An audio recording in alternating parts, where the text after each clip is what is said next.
Good evening, everybody. There we go. I knew it would eventually pop itself up. Hello and welcome to the Touring Car Sim Racing League. I am your commentator. That's me, Andy Paul. You can't miss me. I don't have a beard anymore. And I've got different glasses. But that's me, and I will be with you until it'll be about 10 o'clock tonight in terms of the racing. Where are we? We are at the TT Assen Circuit motorcycle course, which means we miss out the chicane. It's a fast lap.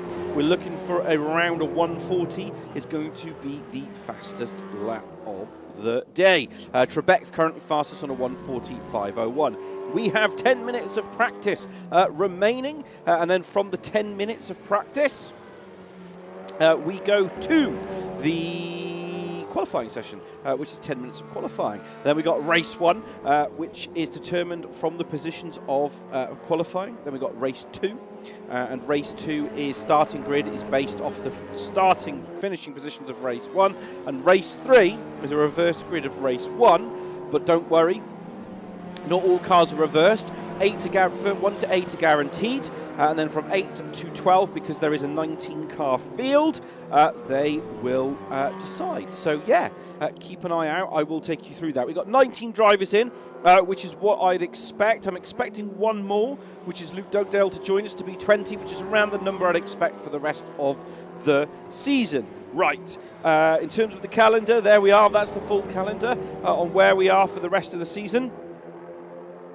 And it keeps it nice and frosty. There you are. We're at Assen. Then we got Zandvoort. That's next week. Then we've got Red Bull, Laguna Seca, Silverstone's Brands Hatch, and Silverstone and Brands Hatch GP. That's where we are today. Live right now, round 7, 8, and 9 at Assen. And then we've got Trip 6 Motorsport coming this Sunday, rounds 13. They're at the Mountain. They're at Mount Panorama, which is Bathurst. I would recommend it. And then next week coming up, rounds 10, 11, and 12, we're at Zandvoort. But don't worry, this Sunday, like in there's rounds 13 and 14. Right, let's get down to business. We've already done that one. Let's hit the Drivers' Championship. So the big thing that's happening this so far is that the drivers will have will be based in a class-based system, which we will get updated in the tables next week. But as it stands, Lloyd's currently leading 96 points. He's on 80 kilograms on board. He's around 4th to 5th fastest, so he's really going to struggle in there. Jean Petre is currently 2nd. He's got 70 kilograms on board, whereas he's down in 6th position. Benny Norton is 3rd. Stu Neal's 4th. Van Skeppen, is equal with Stu Neal, but Stu Neal has had more higher place finishes, which is why he's on the 50 kilograms, and Van Skeppen is on the 40 kilograms. Shaw's is in 6th, 3-time championship winner, He's currently in 8th place. That does surprise me. He's currently in 8th place on 30 kilograms. And we've got Aaron in 7th. T-Joke is in 8th. Trebek is in 9th, currently fastest on a 140. Wilson Butcher, I don't think Wilson's in. No, he is in. He's down in 15th place. Butcher, Flack, Dearney, Deeks. Then you've got Nick Papadin. Rich Weatherhill is no longer with us. Unfortunately, his son, shout out to his son, got into the Leeds basketball team. So he's now practicing that 3 nights a week. So yeah, that falls on to this week, unfortunately. So yeah, he won't be with us now for the next 10 weeks. A bit of a shame, but there we go. Ashbourne is next. Then you've got Tamanga, Kane Alexander, Kirby, Derek Neal, Bill Campion, and Luke Dugdale. And that's how it currently stacks up for this evening. Right, in terms of the Teams Championship, that's how it stacks up. You've got Seat by Trip 6 Motorsport, you've got Eurotech, Norfolk Racers, the Northern Duchies, you've got RC Racing, Nero Motorsport. Take a look at that in your own leisure, pause it and say it. It has what it is. And in terms of the Via Creative Trophy, who are a sponsor of the league, this used to be the formerly of the Dugdale Trophy. So this is based off any driver who hasn't had an outright race victory. It uses those points plus any positions lost or gained. So just being the fastest and winning every race doesn't win you the Via Creation Trophy. Because if you start at the back and make up a whole host of places, you end up with more points. And there we go. And that's how it stacks up for the rest of the, in terms of the championship. So it's going to be very, very tricky in terms of where we are. Let's get all this information back up on the board. We don't want that one. get it back up on the board. So yeah, I'm expecting around a 140, maybe a little bit short. Yeah, 140.5. So I'd expect a lower qualifying than that, really. 140.5 is good, but yeah, I'm expecting a 140.3. They're going to be practicing race pace as well in this side of it, so that's going to keep it interesting. Stu Neal's currently third fastest. He's 6:35. He's in the grid at the moment. Van Skeppen, there he is. He's currently second fastest, but he's nowhere near Trebek. But Trebek has lost, I believe, a shed load of weight. I've got to press the right button. So if you look on the board here, you can see that Trebek has gotten 0 kilograms on board. So there is a real possibility here for Trebek to take a race victory. He's taken one. He raced with us first season last week. He raced with us last season for the first time, and he took a victory in the last race at Sonoma. And that didn't compromise him. Basically, it undid his opportunity to win at what was then called the Dugdale Trophy. So it undid that opportunity, and because of that, Benny Norton went on to win it. But now, at the moment, yeah, Benny Norton's not there. Where is Benny Norton? Benny Norton he's down in 11th position. But again, he's in 11th because he's got ballast on board. So he's currently, he's got Ashbourne above him and he's got Deeks behind him. Here's Martin Kirby. He was running around. Martin Kirby was running around in a DHL Audi. That's how he set his time. I get the feeling he's looking forward to moving into that car. Now, Kane Alexander, Martin Kirby, Kane Alexander and Derek Neal, 17th and 18th and 19th, are all are in Class C. So it's going to be really, really tricky in terms of where they are. They're going to have to really focus on getting that fight. You've also got Bill Campion, who's currently away this week, but he's coming back next week, and we should see Luke in. So we should be back up to the full assortment of 21 drivers. Like I said, we've lost Rich Witherhill, and I don't quite sure where Anton Tamanga is, but there you go, it is one of those things. So it's going to keep it really interesting in terms of where we are. Right, so if we look at Van Skeppen at the moment, he's absolutely launching it there through the penultimate set of corners. It's a very tricky corner as you ride on board here. You can make or break your lap in terms of this whole section here. So we're right on board with Stu Neal here. Let's bring up the data with the vehicle info in there. And you can just see he goes left and left and left. He keeps going all the way through here. Down the gearbox he goes. Down to 5th, 4th, 3rd. Keeps it in 3rd. You can take a lot of curb through that section. It can make or break the lap. He's actually on a flying lap at the minute, which is why he's not got the board on there. So his last lap was invalidated, which is why there is no timing in his sectors. And that's always key to remember. So if you're new to racing and you're thinking, you'll hear me talking about the green sectors, the purple sectors, and what we've got there, which is no sector colour. What that means is if the sector goes purple, that driver is the fastest driver of anybody through that sector. So they've basically got the outright pace to beat anybody in that sector. If that sector is green, it means that they have not the fastest driver, but they have gone to a personal best. So they've gone faster than their personal best in that sector. If it's like we're seeing here with Stu Neal, he hasn't gone any faster. I mean, he's gone off into the dust there. So yeah, he's not gone faster than any other driver in that sector. So basically, he's not gone faster than any driver, and he's not gone faster than himself.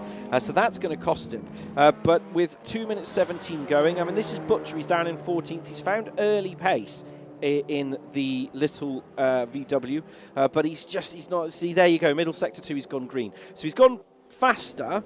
By 8/4, so he's up. So he should put him somewhere in the mid-table if he can keep that up. He stays in 14th. So yeah, he doesn't really push it past that. But you've got Poddy Flack there, who's currently 6th. So he's got Deeks behind him. Deeks started to make some progress in the championship. He's really starting to find his feet. Poddy's gone 2nd fastest, so he's gone green, green, and green.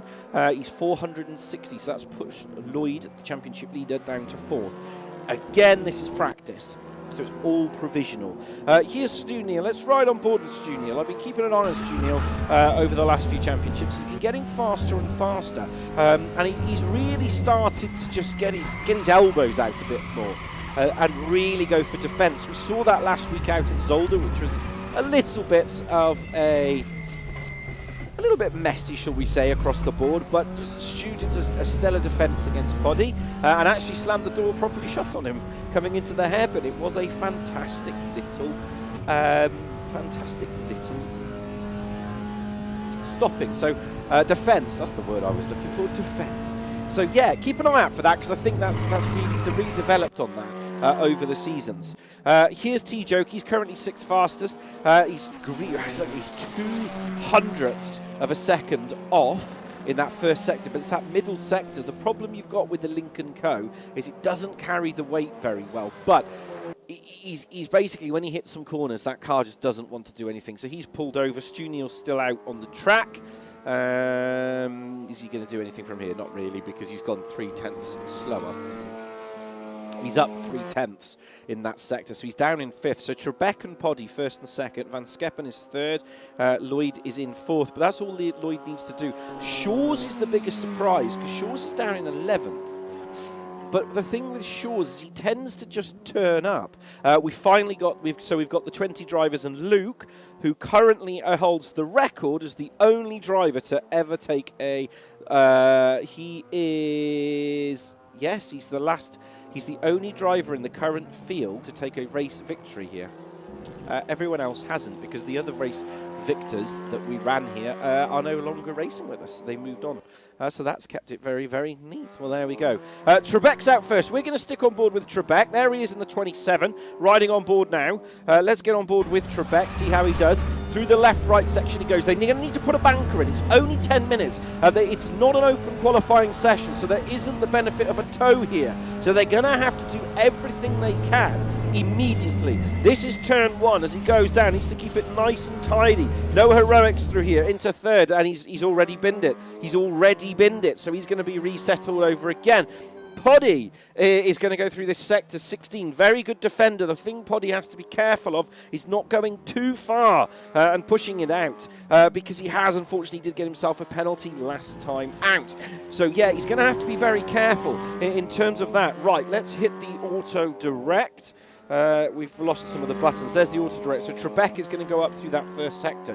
So Trebek, he's down to 3rd. Lloyd is going to be the 1st in the sector, which is why it's coming up with the information. So we're going to keep on Lloyd.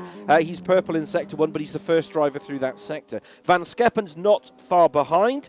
1.9, Poddy Flax 1.85. So I am watching it on the board. It gives me an indication of the game will think who is going to be the fastest in overall. At the moment, Lloyd he's still the fastest in this sector. He's on a 1.9. Van Skeppen's getting himself up. He's currently 2nd, but nobody has set a time yet. As we ride on board now, you can see 4 through here. You just hang it out to dry.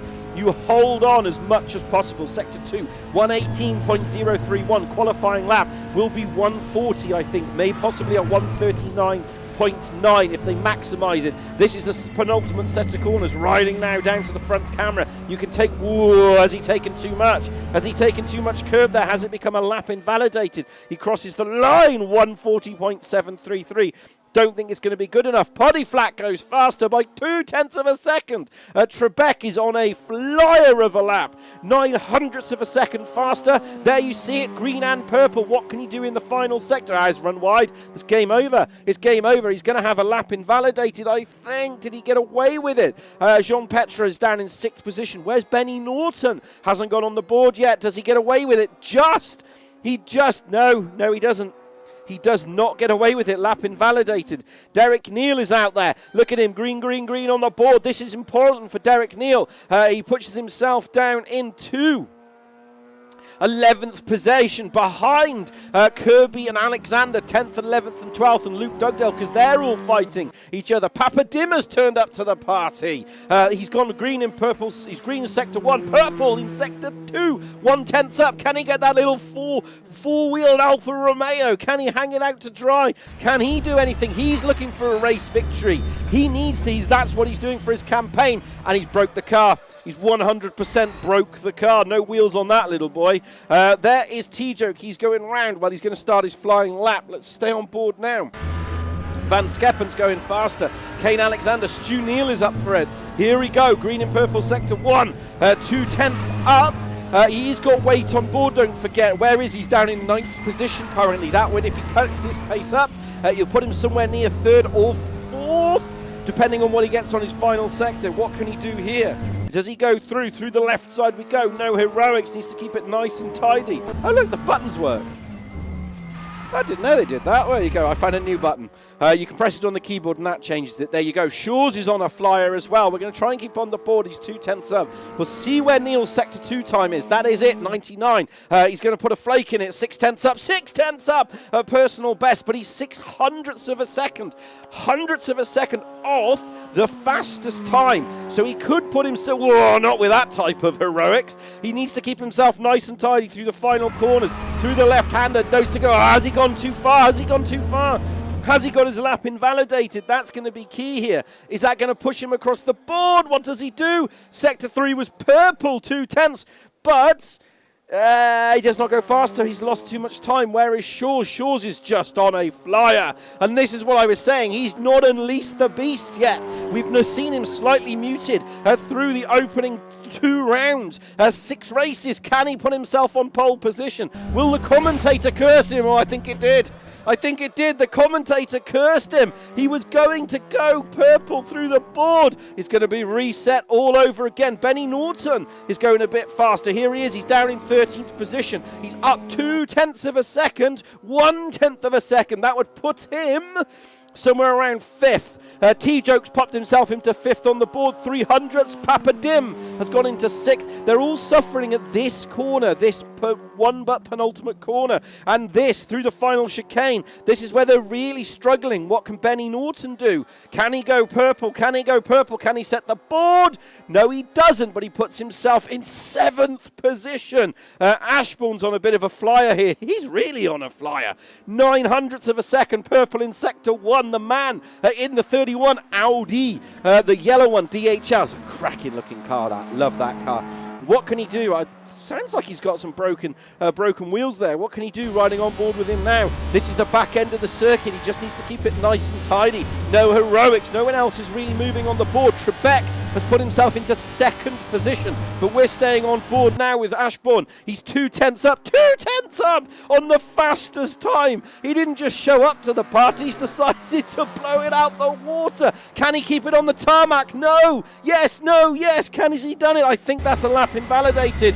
Unless he keeps it straight through here. No heroics. He's going to absolutely wring the neck of that Audi. What does he do? 5th fastest. He lost that one corner, lost him so much time. But Shaw's is on it now. Papa Dim is also on a fast lap. Papa Dim's in 8th. Markham's in 16th and going fastest as well. Lloyd's really gone down the order. Well, he hasn't. He's kept himself in 3rd in that little bit of an opportunity there. What can he do from this position? Can Shaw's put himself on pole position? Yes. Yes. No. Yes. No. Yes. Papa Dim's gone fastest. What happened to Shaw's? Lap invalidated. A lap invalidated. Ian Deaney's now going faster. So they're all putting their banking laps in and they're all starting to really, really go faster. Luke's down in 20th. Then you've got Neil, Kirby and Alexander 17th, 18th and 19th. Markham has shot down to 16th. This is the problem. They're all at the back of the grid. They're all absolutely all over the shop, riding on board now to the front camera. This is Ian Deaney. He is in the Alfa Romeo. Don't forget, through the right-hander. This is the penultimate corner. Needs to keep it nice and tidy. No heroics. Point all the 4 wheels. And he needs to drive for the line. Can he put himself on pole position? No. 0.3 of a second off. Jake Wilson is now starting to progress a bit faster. They're all going faster in Sector 1 and Sector 2, but Sector 3 is where they're all hurting. They're just scrubbing too much time. Can Wilson put himself on pole position? He's hunting for his first victory. I think he broke the car. Did he break the car? Count the wheels. They're forward. Are they pointing in the... Yeah, no. No, he doesn't. No, he's invalidated the lap. He's invalidated the lap. They're all invalidating the lap in the final corner. Neil's going faster again. Purple sector 1, purple sector 2, but they're just not. Neil's last lap was invalidated as well. So unless he can do anything through here, the ballast is they're pushing as much as that as they dare do it. Does Neil go fastest? No. 1/10 off. He puts himself into third. At the moment, they are all really struggling. It's the final sector. Poddyflak's on a flyer. Shaw's is on a flyer as well. Van Skep and Papadim. Ashbourne's on a flyer as well. We'll keep with Poddy through this. 1 minute 24 to go. It is a 1:40 lap, so this is it. This is the final curtain call. If they do not pass the lap now, it is game over. They will not do anything, and it will be positions as is. John Petra's down in 13th. At the moment, the whole field is just tightly packed together. Poddy is 4/10 of a second. How's he done that? He's 4/10 of a second. He's 1/10 of a second. This is the problem. They're all losing time in this second sector riding on board now. Now we're in sector 3. This is where it's going to be tricky. This is it. He's got one last go at this to get himself on pole position. Lloyd's got himself down to 6th. Neil is in 3rd. That'll be game over. That'll be game over. That's it. There will be no more for him. Where is Ashbourne? Ashbourne, let's see what he's got on the board. His lap's not coming up invalidated yet. He's 2/10, 3/10. Needs a must makes no difference. They're all carrying 4 clicks of fuel on board, which is basically as much smoke difference. What are you doing? Don't show me that. Oh, he's run a little bit wide there. Neil's on a flyer, but I don't think he'll get round the lap. Where is Ashbourne? What are you doing, your computer? Will he go past? He's up in 8th position. Can he go faster? He gets him 1/9, 10th. That should put him somewhere in 2nd or 3rd, or did he get a lap invalidated? Did he get a lap invalidated? He got a lap invalidated. His lap was invalidated. That's it. Whoa. So that is your qualifying results. Trebek takes pole position, followed by Papadim, Neil, Shaw's. Shaw's should be on pole, but he's put himself in prime time position. Poddy's in 5th, Lloyd, championship leader, in 6th, Butcher 7th, Ashbourne's 8th, Markham's 9th, Van Skeppen's 10th, T-Jokes is 11th, Norton's 12th, Jean Petra, Ian DC. They're all down the bottom, and it's the ballast. That's what I was saying time and time again. The ballast makes it absolutely really tricky in terms of being able to put that qualifying lap in. And it's in that final sector, you saw they were all suffering. They kept gaining in sector 1 and gaining in sector 2. But when they got to sector 3, it's those final 2 corners, the penultimate 2 corners, and that just cost them time over and over again. It was costing them time, it was costing them position. So it's going to be very, very tricky. But there we go. So I'm your commentator. That's me, Andy Pawley. You're joining us for the TCRSL. This is race 1. It should be about 10 laps. It's 15 minutes. Watch the lights at the top. It will be go, go, go.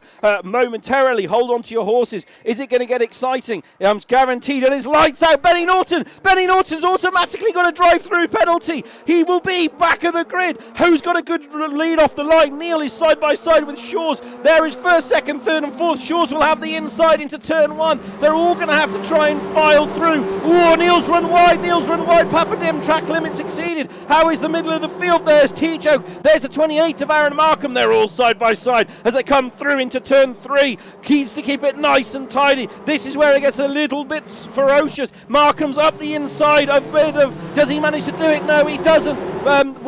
Butcher's on the outside as we ride now from the rear camera of Stu Neil. Craig Deek. This is Neil. He's in 4th. There's Poddyflak. Papadim is challenging for the lead, but you can see T-Joke and Markham are side by side as they go into the final sector. We're going to keep an eye on the front. They're all filing themselves out. This is the battle for 1st and 2nd. This is for lap 1 as we look closely now at Markham. They're all tussling in the inside. You can see T-Joke there in the middle of the field. He's in the number 12. He's the 1, 2, 3, 4, 5, 6, 7, 8, 9th car, but you can see side by side you've got Van Skeppen and Dearney are raging and battling each other close doors, trying to do all they can from that position. Are they able to do it? Are they able to hold on to it? Are they going to be able to do everything they can. It's going to get very, very close. As we look, riding from the rear view camera now of Tcsrl, and you can see the battle in the back. There is Dini. He's going to try and go up the inside. And in the background, you can see Norton and Jean Petra. There's Jean Petra in the 44. There's Benny Norton in the 29. Drive-through penalty. You will see him peel off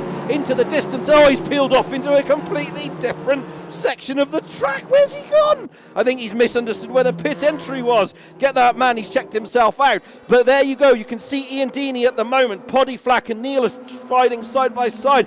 Poddy's going to go up the inside, but that's just not going to work from that section. Is he going to let him back through? That was very, very messy from the two drivers as they go through, and surely that's going to allow Lloyd to come back up. As Lloyd's just going to go up the inside of Neil. Is he going to be able to do it? Is he going to be able to hold it on? No, he isn't. There is Lloyd. He's in the 99. Flips round the corner, and now it's reset all over again. So Poddy Flack riding from the rear camera. He's in fourth. Behind that is Stu Neil in the 99. Neil is going to be like, well, if you tap me, I'm going to tap you. Watch out for that same similar move. That's how it works. Poddy is trying to keep nice and tidy, and Neil has just sailed it up the inside. Look at the confidence he had. He went on, if you're going to do that, I'm going to do it as well. No love lost in love and war. Whoa, Poddy's all over the road. He's got beeped a little bit there by Butcher, but Butcher's going, well, if you're going to have a go, I'm going to have a go. Butcher's in the 33, Poddy's in the 80 floor. Sayat versus VW Cupra. Oh, he's pushing them a little bit wide there. They're going to have to give each other racing room, otherwise it's going to be very, very cheeky in terms of going round into this final sector 2 and sector 3. Butcher's thought better of it. He's let himself go there at the front. Well, he's not let himself go. He's still got everything on top. Right. Wilson and Deeks are fighting each other. So Wilson's in the 7, Deeks is in the 12. This is 15th and 14th side by side.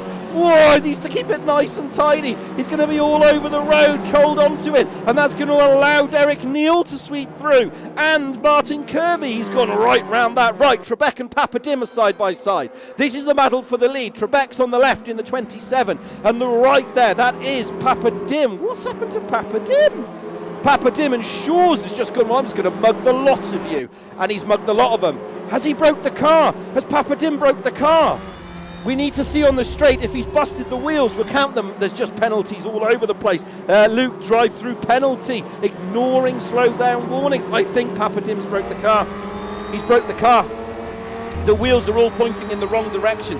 Lloyd is now on the back of Stu Neal. We're riding on board with Neil. There is Lloyd, championship leader, 80 kilograms on board. He's starting to really get to grips with the weight of that car.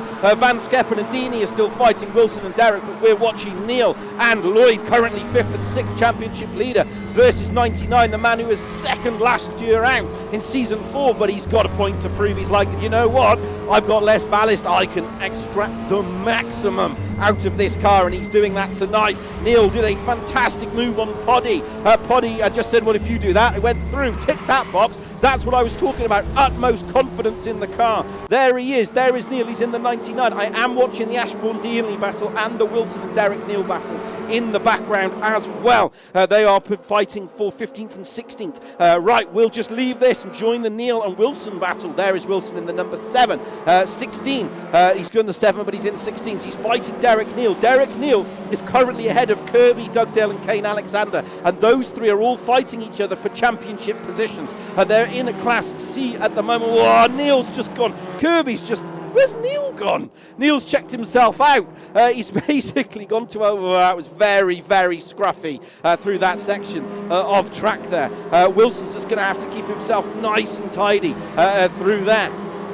Right, Ashbourne now has got a cluster of cars behind him. I am watching Neil and Lloyd as well. Those two are right side by side. There is Lloyd. He's not going to get round there. He's just not going to get round through Neil on that corner. Neil is a wily old fox. He goes, right, you go round the long way. You can have the inside and I'll have the outside. Slow down penalty, track limit abuse. Is that going to hamper him? Riding on board now with Neil. I am watching Papadim, and Papadim has now got the Humpty up as well. Papadim's right on the back here of George, but he's not doing anything. There is George, but we'll come back to the Neil battle. This is the battle for 4th, 5th, 6th and 7th. Butcher in 7th, up to Neil in 4th. There is Neil, he's in the 99. He's that white car. There is 1st, 2nd, 3rd. There is Neil in the 99. Behind Neil is Lloyd. He is championship leader, don't forget, 80 kilograms on board. He is in the 22. Poddy Flack, he is in the number 6. What is going on with Neil again? This happened last time out. When we were in the races, he seemed to get an early pace on in the opening parts of the race, and then he just seemed to slow down a bit. We'll keep an eye on that battle as it progresses through it, but we're going to catch up now with Van Skeppen. He's in the 88. He's being tracked, but Lloyd has got past Neil, so just as I was watching that, no, he'd got past before. He'd managed to get past for him, and Poddyflack is now right up the back of Neil, riding on board with Neil. This is where the suspension breaks, but in front of Neil, Poddyflack is Neil, behind that is Butcher. This is Butcher riding on board now, and you can see here, he's trying to do all he can. Right, Dearney and Ashbourne are side by side. So Ashbourne's on the left, he's on the 31, he's that bright yellow DHL card. Ian Deaney in the 25, he is in the Alfa Romeo, which is the white and red car. I can't even remember what the colours are. Those two are so close together, you couldn't put a bit of paper between them. Fantastic stuff. Through the right hander we go. This is the hairpin before we come down, and as you can see here, we'll get a lovely tone. This is the rear end of Ian Deaney, but as we go now onto the front camera of Van Skeppen, you're so close you can read the number plate. There he is, there's a 25 DHL, and in the front you can see the squabble starting to progress. I will keep an eye on Stu Neal and Bidoff, they're still fighting. Papadim and Shaws are still fighting, but this is T-Joke, he's in 9th position, and he is facing the man ahead. That is Butcher and Aaron Markham. There's Aaron Markham riding from the rear camera. He is in 7th position. Butcher has gone wide up the inside. Does he get it done? Whoa, he just gets the car stopped enough, but not enough for him to be able to do anything. Absolutely sensational stuff there from the driver. How is he doing? Is he going to be able to hold on to this? It's going to get very, very tricky. Martin Kirby, slow down penalty there. Needs to keep it nice and tidy, no heroics. Lloyd now has Neil back up, so this is the battle for 4th, 5th and 6th. Whoa, they're all going side by side. He's going left, he's going right. Poddy is trying to sell him a dummy, and I think he's disabled Stu. He disabled Stu. He sold him a left, sold him a right. Stu went one way, Poddy went, thank you very much, checked him out. Fantastic stuff. But Neil, the ever low wily fox, watch out for him. But we leave that battle because Aaron Markham is a massive cork in a bottle of cars. There is Markham, there's Butcher in the 33, Markham's in the 28, T-Joke's in the 12, that's Lincoln Co. That is the blue car behind that. You've got our Simon Ashbourne, he's in a bright yellow DHL livery car, Audi to be precise. You cannot miss it. Behind him you've got the 25 of Ian Deaney, and behind that you've got Van Skeppen and Jean Petra, early pace hitter, but the ballast has really hindered him, and he's really struggling now in this second section, second part of the first half of the season, whatever part of the season is. It's all starting to struggle. Will we see him get a bit faster? I think we will when the ballast comes off, but you can see Markham and T-Joke side by side. They're going to have to give each other room just enough to hold on to, but he's gone wide. Aaron Markham's run wide. Does he get the car stopped? Yes. He comes on, collects the side of T-Joke. T-Joke wrestles him back in and says, I need that space. Don't let me hang out to dry. T-Joke's on the inside. He's on the number 12. There he is. You can see he's all over the shop. Ian Deaney is now side by side with him. There's Ian, and then you can see Van Skeppen has gone up the inside of Markham as well. And does Jean Petra mug him? Yes, he does. Jean Petra's in the 44. He's in the Seat Cupra 44. So Aaron Markham has gone from 8th to 13th in less than 4 corners. Absolutely sensational stuff. But he hasn't given up. Markham is going to try and send him a dummy. It's not 2 into 1 through that section. It just doesn't work. 3 into 1 doesn't go. Everyone's trying to squabble. Ashbourne's gone out. Ashbourne has, I don't know what's happened to Ashbourne. So he's gone out. Where is Ian Deaney? Benny Norton's out. Ashbourne's out. And I've got a funny feeling, is Butcher out as well? No, he's recovered the car. So he's still going. But there's Ian Deaney. There's T-Joke. They're all getting a little bit rough with the 4 minutes 26 to go. They need to keep it nice and tidy. They're all trying to follow each other through, and they're all bunching up, and the problem is they're all just slowing each other down now. That's the issue they've got. You can see Van Skeppen will be on the inside there, but he'll run wide, and will that allow the 44 of Jean Petra to get through? Right, Poddy is on the back of Lloyd. What's happened to Lloyd? So Lloyd was in 4th, and Poddy's just gonna, I think he's broken the car. I think Lloyd has broken the car, or he's run out of fuel.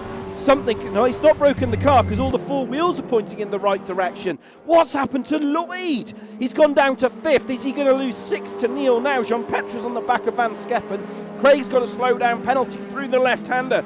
We go. And you can see here riding on board now with Neil. He's in the number 6 position. Let's have a look. Is he closing up? 5 tenths, 4 tenths. He's getting firmer and firmer. Martin Kirby is leading Alexander, Neil and Dugdale at the back of the field.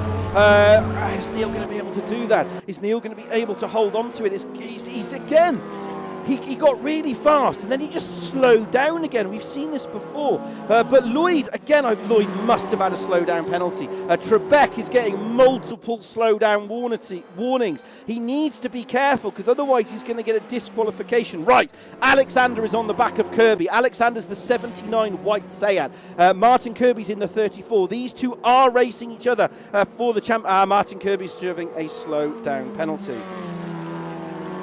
Holding onto that. T-Joke's in 7th position through 12th. Is he being able to do anything? Indeed, he holds it off. No, T-Joke's run wide. He comes back on the track, tries to avoid everybody, and he swapped positions again. Jean-Petra's up to 11th position. There he is in the 44. Can he do anything from here? Through the right side he goes. I think he's going to have to suffice for 11th. The question is he going to be fortunate on the reverse grid?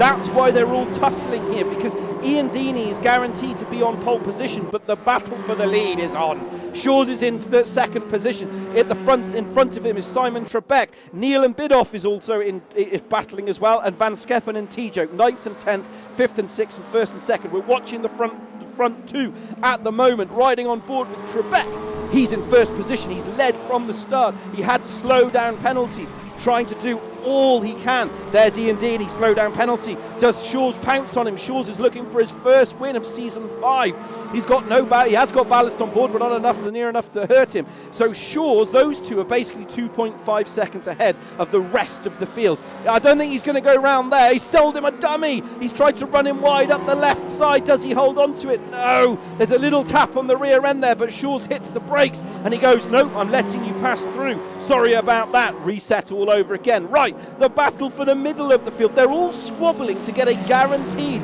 reverse grid position. That's why they're squabbling. This is why it's important, because 8th to 12th is all done on a cycle, is all done depending on where they are. So they're all wanting to guarantee 8th position, and at the moment T-Joke is the man on the move. There he is in 12th. Shaw's and Trebek are side by side. This is the lead. I'll try and hold on to it. There's Luke Dugdale in 18th currently. Trebek is being kind of hold him up the inside, but Shaw's will run wide. Does he get a run now? Is he on? Down to the front camera we go. This is 2nd position. Is he going to get closer to 1st? There is 1st. It's Sayat versus Sayan. Ballast versus no ballast. This is why it's going to be important who is going to do it. Riding from the rear camera, he's going to have to sell it up the inside. Stu, Neil and Bidoff are also side by side. So this is the battle for 6th and 5th. In 5th is Lloyd. He's in the 22. That is the 22 Vexter car. The 99, which is the white car, that is Stu Neil. He's up into 6th position. Can he do anything from here? There's the 33. That's Russ Butcher. The 84. He's gonna have to be. I think he's compromised it. I think that's going to be it. I think really think that's going to be it. The question is, who is going to be the last one over the line? You're going to get Butcher, T-Joke and Van Skeppen's in 9th, and he's attacking T-Joke. There's T-Joke. He's in 12th position, and he's really having to turn the wick up in that car. That Lincoln Co., that blue car, that cyan blue car, just really struggles from that section. He just doesn't have it's got the guts, but what it doesn't have is the ability to rotate, and he's got ballast on board, so his tyres will be absolute murder. It's race over, but I don't think he's going to do anything unless Van Skeppen goes for an audacious move. Yeah, I think that was always going to end that way. It'll be a mad dash for the line. The question is, they're all mad dashing for the line. Where do they come? Of Jean-Petra robbed right at the end, but this battle still rages on. Kirby's down in 16th position. Kane Alexander will be top of Class C. Fantastic stuff. Puts himself into 15th position. Kirby's in 16th, Neil's in 17th. And Dugdale comes home, will bring the car home in 18th position. He only got off a plane recently, so he hasn't really been anywhere near it. The question is, what can he do here? Can he finish the race? Ashbourne and Benny Norton. He's been in the wars. I think he's been in the wall at some point, so he's really, really hurt himself in terms of that position. Needs to go through the right side. Can he do anything from here? It's going to be very, very tricky. Slow down penalty. I think that was an old slow down penalty as he brings the car home. He'll get himself... Could bring the home car in 18th. Benny Norton, that's going to really hinder. It's going to hinder him for the rest of the race. He's in 20th at the moment, but he got a drive-through straight after I served one. So he got a drive-through penalty. I'm not quite sure what happened there, but the server was still running, but hey-ho. It is what it is. That's how it stacks up tonight. Right, let's go across to the live draw. So for those of you that are new to this, hello and welcome to the commentary box. I'm back. And I did get a couple of questions. I will go through where I get my T-shirts through later. We're going to do the Wheel of Fortune. We're going to spin it. So if you are new to the league, so from positions 8 to... First to 8 are automatically reversed. From 8 to 12th is all determined based on the spin. We're going to spin the wheel, and we're going to find out. Where we reverse the positions, and it's position 9. So we are reversing at car 9. So T-Joke will be in second position. So it's car 9 is where we are reversing. Right, we are going to go across to the drivers. And we will go from there. As always, it's always live. And it's car 9. I didn't get who was at the end of that race, unfortunately. Right, let's go across to the drivers. And you will see all of the stuff that's in the stream. And we are going to, I think it's that one. There's many different buttons. And we are going to see if I can jump in and see if we can. Here. I am here. I'm just working on it. There we go. Working the stream on. Position 9, which I think, I don't know, because there was a mad dash to the line in the last race. So I know T-Joke's in 8th. And it's either Jean Petra, Ian Deeney, or Van Skeppen. So I don't know. Andy? Yes. I'm having a bit of an issue here. Right. Usually I can select a result to base the grid on, and the race that we've just done isn't there. Something went wrong with the server and it crashed. Ah, that could be why. But then again, there is, I think that's... So something went on because Luke didn't finish and the server just cut off and I didn't get race results. I don't think that's counted as a race. So what I'm just gonna cut off the stream now. Please don't go anywhere while we just deal with this technical issue. This is the beauty of having a live show.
And then there were two.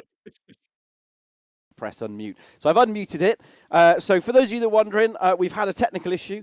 For some reason, the server just completely crashed. So Aaron's going to have to load it manually. These things do happen. We are a live show. So you're going to be stuck with me for a little bit longer. And at the moment, we have Jake with us. Obviously, he is a race winner. And he's going to. He's basically we're going to talk to Jake for a bit. I finished 14th, if that helps. Yeah, Jake finished first. That's what we're saying. Actually, yes. The race. I mean, there's no official race, so I did win it from pole. Led all the laps. Got fastest lap every single lap. Technically, I won it. I'm just saying, I won it because I'm the commentator, so I won it. But while we got some time, and that all sorts itself out. Let's go back to qualifying to begin with, because what I saw in qualifying was there was loads and loads of drivers who could connect Sector 1 and Sector 2, but Sector 3 seemed to really... It's those final two corners before the chicane. Yeah. I looked at the time for my Sector 1 and I was like, wait, it's like, what was it? 28... something, it was a whatever it was, 5, and I thought, wait, what? I'm 2/10 up. I went into the next part of the lap. I lost about 2/10 because I don't know. I haven't had that much practice. That's my excuse. And then I don't know where the time is in Sector 3. That is quite simply my issue. I don't know where the time is in Sector 3. Yeah, I can hook Sectors 1 and 2 up. That's fine, but I just don't know where anything is in Sector 3, which just... Yeah, because I saw that a lot, because when I was looking at... When you saw Sector 1 and Sector 2, I mean, I think Ashbourne in Sector 1 was faster than... He got nearly 0.4 of a second up in Sector 1. Sector 2, he was down again. But Sector 3, it seems to be if you could master Sector 3, and it all seemed to be in not the third but last corner, that long swing left. It seemed to be that if you could just get the right slip angle through there, not scrub too much speed, you could carry it through the last two corners. Or you ended up in the bin. Probably, but if I had more practice, I'd probably be able to tell you that, which is great because you have the guy who's felt rubbish all week has just started practice about half an hour before normal practice, and yeah, so you have that guy providing any insight. Yeah, but to be fair, I would say you're a very good hot lapper though. In terms of your qualifying pace, when you look at your overall qualifying, you're really good at qualifying, but you... Well, I'm not. I think you are. Statistically, you are. But you seem to do better in qualifying than you do in the race. Is that just because it's a different race distance practice, or is it just purely I'll just have a go? I have never agreed with that in my life. I felt the exact opposite. I've never been able to qualify. That's what the data says. So the data is probably skewed by those practice by a factor of 3. You're like, it was definitely wrong. I'll add that to the racing excuse. The data's probably skewed by the puncture at Bilsterberg being just generally rubbish from...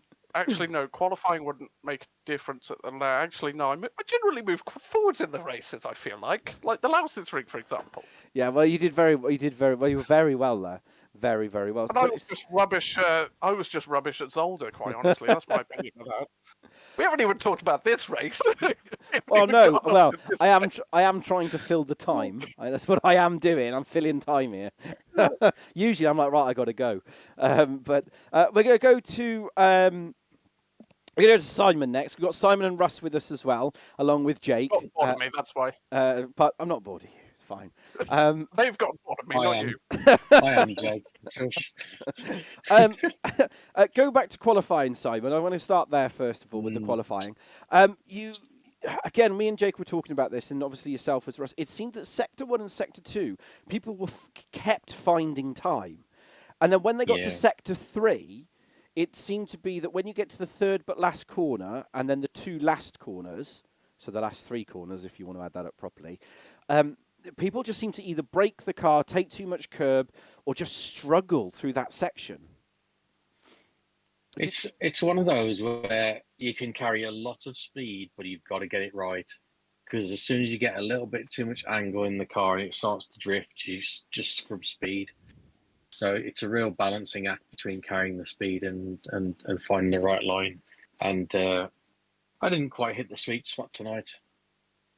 But you had, I mean, to be fair, you were there. You're showing that, it's that. I think it was in We season can no longer hear you. 2. Now it can. You can no longer hear me. No, No, you we can. can't. Oh, all right. I Just can hear you. Jake. Briefly. Is it that thing again? It's about that practice. Because I think you were saying this in season 2 when you've always done better in the second half of the season than the first half, statistically. Yeah, because I'm more comfortable with the car by then. But in all honesty, I've done a few race distances tonight as practice, but I didn't turn a wheel over the weekend. So I didn't qualify too badly, but I got a slowdown in the race and I tried to serve it and got clipped and pushed into the wall. So that was the end of me again. It's been one of those things. I think that obviously it's for the incident panel to look at if it gets submitted. Yeah, absolutely. It's one of those things. But I mean, that's the tricky thing. If we talk about slow down penalties and when to serve them, it's with such a tight field. Yeah. You have to pick your moments, I think. And I'm not having a go. I'm not saying you did it wrong. I tried.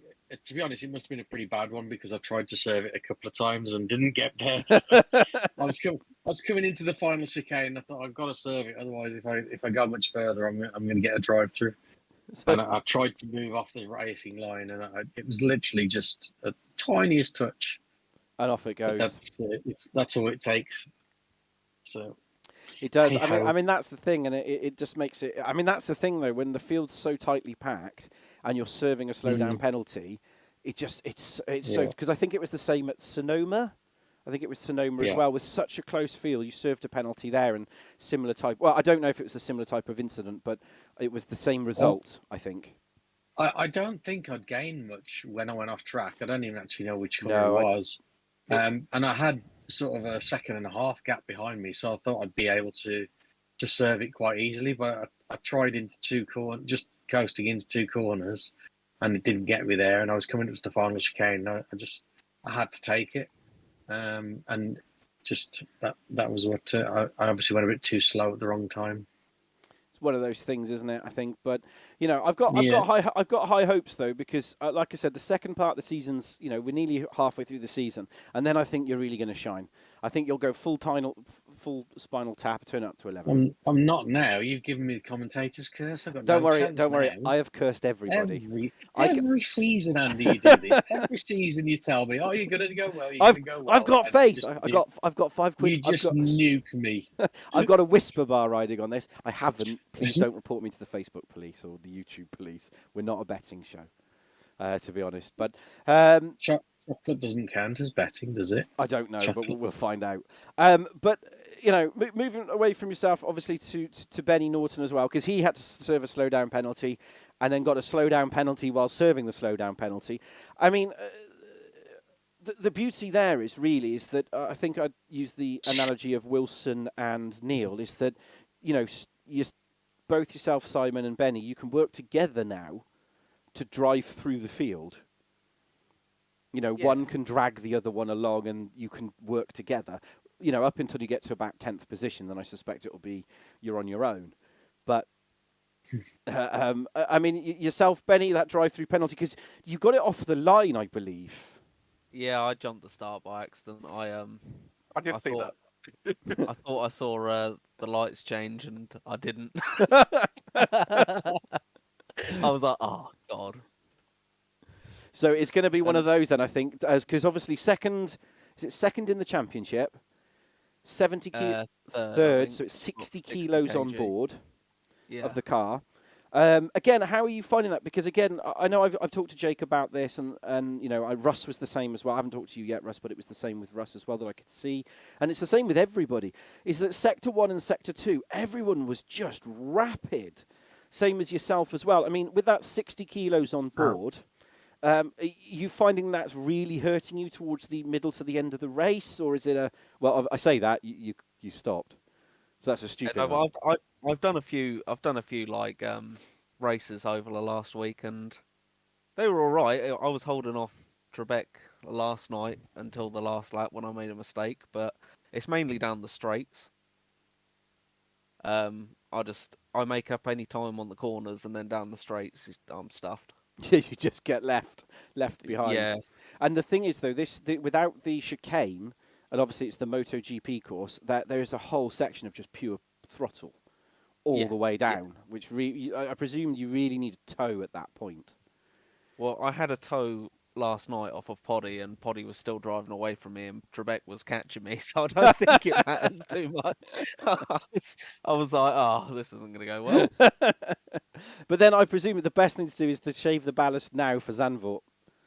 Because I don't like Zandvoort. Because Zandvoort's a very tough track to pass at, and it's a very dangerous track in terms of you make one mistake, it's because it's an old classic track. Yeah. You're off in the litter, and that's the end of it. You don't even recover. There's just no runoff at all. No, I don't like that track anyway. You're like, I just want to get rid of that track and be done with it. Yeah. So obviously with race 2, I don't think one of you will have to tell me if the thing's live yet because I can't see. Not yet. So in terms of obviously tonight, you're obviously going to start you'll start 19th on the grid because 19th. So are you just going to go for damage limitation then? Just pick because there's the Class C battle going on between Kane, Kirby, Neil, and Luke. So obviously they're all going to be fighting each other, and then is it just a case of just wait a lap or two and then just start picking your way through? I think if I can clear sort of the if I can clear 6 or 7 cars within the first few laps, I think I'll be all right. But I've got to start from the back of the grid for race 3 as well, so I'm a bit stuffed. Just purely a case of damage limitation and just go for it from that point. But I suppose, at the end of the day, I suppose that's what happens sometimes because obviously slow down penalty. You've got to serve it, and then you served. You did enter the pit lane in a very Tokyo Drift style. I will give you that. I didn't know where the pit entrance was. I saw it and I was like, oh no, and I needed to lift off and brake, and it didn't go well. Because all I saw was the Tokyo Drift. I thought, here we go, this is going to be interesting. And you went, oh, I better go in the pit lane, which was brilliant. That was brilliant. I'm gonna go across to Russ, and then I'll go across to Stu after. Russ, yourself, obviously that little VW, one of 2 on the field. Again, you seem to be finding decent race pace in that little VW. Yeah, it's all right, mate. Yeah, can't complain with it. It's it seems to qualify all right. Probably the qualifying position it puts me in is probably putting me at a slight disadvantage, really, because it gets me further up the grid than what I expect to be, and then you've got to try and fight people that are normally a bit quicker than me through a race distance, which is a bit of a problem. But no, I can't complain. The golf's doing really well. I was happy to see Simon tuck in behind me at the start because I knew obviously we both had a bad week last week, so I knew Simon was going to be conservative with his overtakes and just wanted to pick up as many points as possible, which is the same as me. And then it was a bit disheartening to see him spear off after lap 2 or lap 3, whenever it was. Excuse me. Go off into the. I was pretty well covered then, and then as soon as Simon went, Aaron started having a go, but then Stu and Poddy were getting a bit together, and we tried to have a quick go at Poddy, but he soon shut the door on that one. So no, happy to finish where I started, I think. Yeah, because I need some assistance, boys, if anybody minds. Yes, What's up, mate?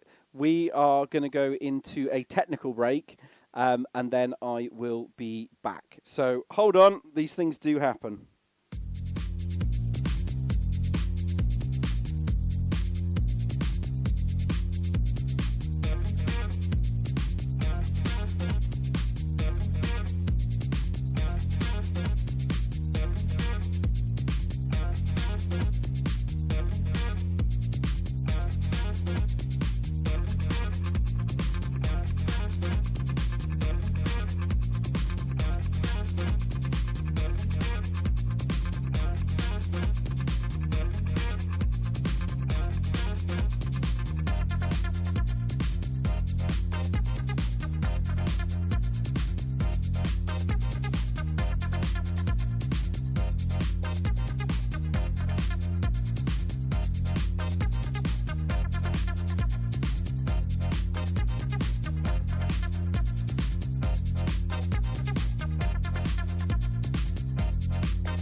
We're back. As always, there's always technical difficulties. Like I said, we are a live stream. We do everything live, so we had to do everything manually there, which made it very, as always, it's the way it is sometimes, the race room gods. So if you're going to watch this back, if you're still with us, please stay with us. We've still got racing coming. If you are watching this live, please skip the bits that say technical, but we finished those, so you probably won't skip them. Whoops-a-daisy. Never mind. Is what it is. Right. Quickly, lads. Obviously, we've got race 2 coming up, which is being loaded. Yourself, Russ, in terms of what are you looking forward to in race 2? Again, is it just a case of going forward through the field, or is it like you were saying before, you're a bit, do you think you're in your natural position now? Racing position? I'd probably say me proper racing position is probably a few back. So if we can hold where we are, I'll be very happy. And obviously, if people decide they want to get together and let me through further up, I'll be glad to take that as well. But I don't think that's going to happen. If I can hold station, I'll be more than happy, mate. I'll be really happy with that. Well, that's really, really well. Good luck to you. Good luck, because obviously we're gonna load in now. To yourself, Aaron, race 2 as well. You looked like you went forward for a bit and then you went backwards again.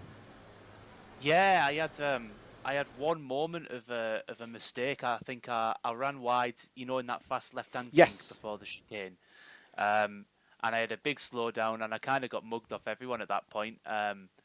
And I ended up having 27 incident points. I think Soki just kept on giving me love taps at the hairpin. It all just added up. And before I knew where I was, I thought, yeah, I'm just going to have to accept P12. I can't battle with anyone. So I just held back and finished the race. I suppose it's one of those things, isn't it? It's just now it's because it's so close as a field. And obviously yourself, Jake and Simon and Russ, we've talked about this before. You make one mistake, you're not losing, traditionally up until season 4, season 4 a bit more, but you'd lose 2, 1 or 2, maybe 3 positions. Now you're losing 3, 4, 5 positions.